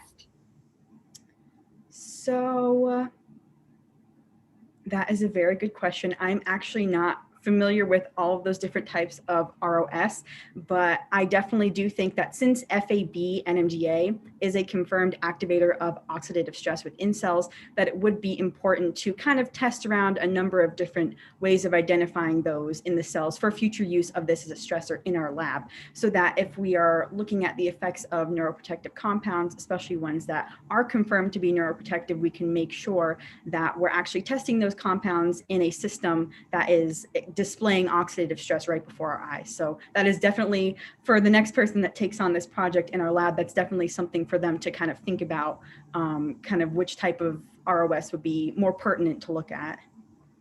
Thank you so much for sharing, Kelly. I can just tell you are completely lit up by this work, and it's really fantastic to be able to see and hear you share today. So thank you so much. Of course. Thank you, Kelly. Thank you. So I know we've run a little over, but we have one more presentation, so we hope everybody will stick around. The final presentation of today's event is by Daniel Kellaway, class of 2021. He has a major in mathematics, and the title of this presentation is Divisibility, Discrete Logarithms, and Cyclotomic Polynomials. Good afternoon. My name is Daniel Kellaway, and this is my research. You may remember learning about divisibility in a previous class, but one rule remained elusive, the one for 7. And when you look at Google, it doesn't seem to be made much easier. It feels like you're dividing by 7 still, even though it's not quite that. So a simpler rule is taking, or a faster rule is taking groups of 6 digits together and adding them up, seeing if the result's divisible by 7. But turns out there's some type of rule like this for all primes, for each and every prime. The number may be different each time, but we have a rule. And so we have this group of n digits that we add up for the divisibility rule for some prime p. So we have base 10, but we could look at base 9. We could look at base 3. We could look at base 5. We could look at binary, base 2. So let's just generalize this and call our base b for base. So finding all these factors will give us divisibility rules. And the number of digits n is actually pretty important because that's what we're trying to look for in the end. So we have a name for this taken directly out of abstract algebra textbooks called the order. And here are some representations to give you an idea of what we're looking at. The foundational thought is b to the n minus 1 is a multiple of p. So with the discrete logarithm, we have we have, instead of divisibility rules, we have a modular arithmetic algebra problem. And we're looking for n, which is the exponent. So we're taking some sort of a logarithm. The problem is this logarithm is very difficult to evaluate. It's the foundation for one of the cryptographic methods of today. We're going to look at the case where b to the n is congruent to 1 mod p. So now we have our base, our order n, and our prime p. So there are a lot of benefits to each of these different representations, a lot of different information that can be obtained.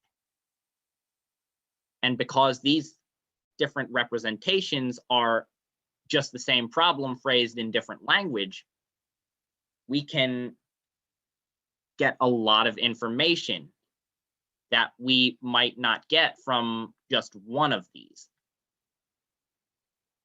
So we have cyclotomic polynomials.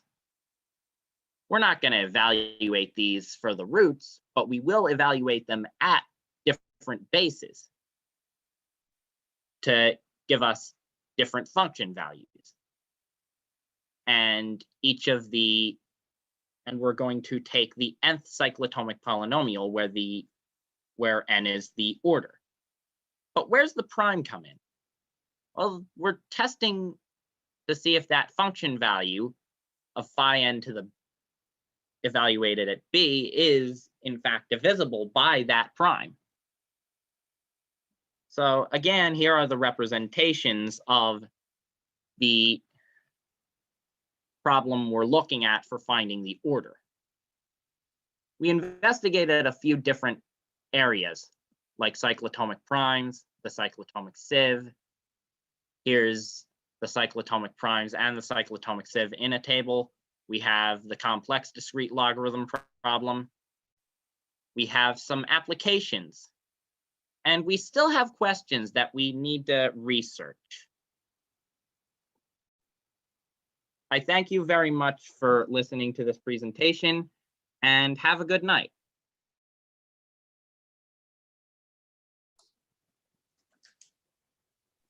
Thank you, Daniel, for that presentation.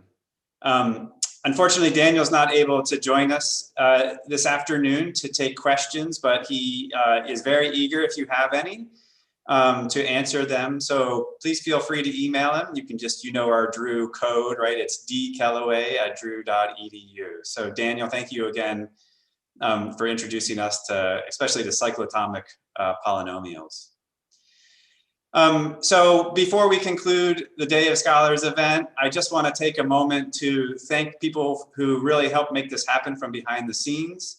My co-host here, Megan McHugh, but also Ellen Whiteman for helping put a lot of the logistics together. And of course, our tech team, Sean Spaventa and Justin Jackson. And so I would actually now like to invite all of our presenters to turn their video cameras and back on so you can join us all here in the Zoom room.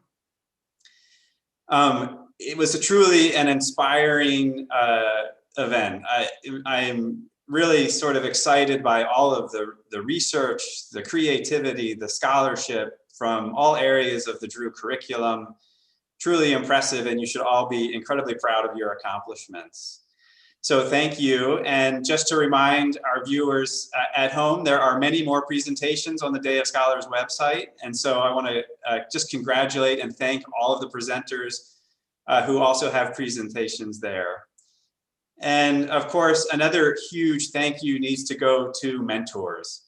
And many of the speakers acknowledge them. You know who you are, Drew faculty, Drew staff. The time and energy you put into nurturing these interests is truly phenomenal. And of course, I know all of this couldn't happen without the support of family and friends. So thank you too for everything you've done for these amazing scholars. So with that, let's just have one last celebration. Congratulations to all of the presenters. Great work, everyone. You're all fantastic. Thank you to everyone who joined us from home. We hope that we will see you next year in person.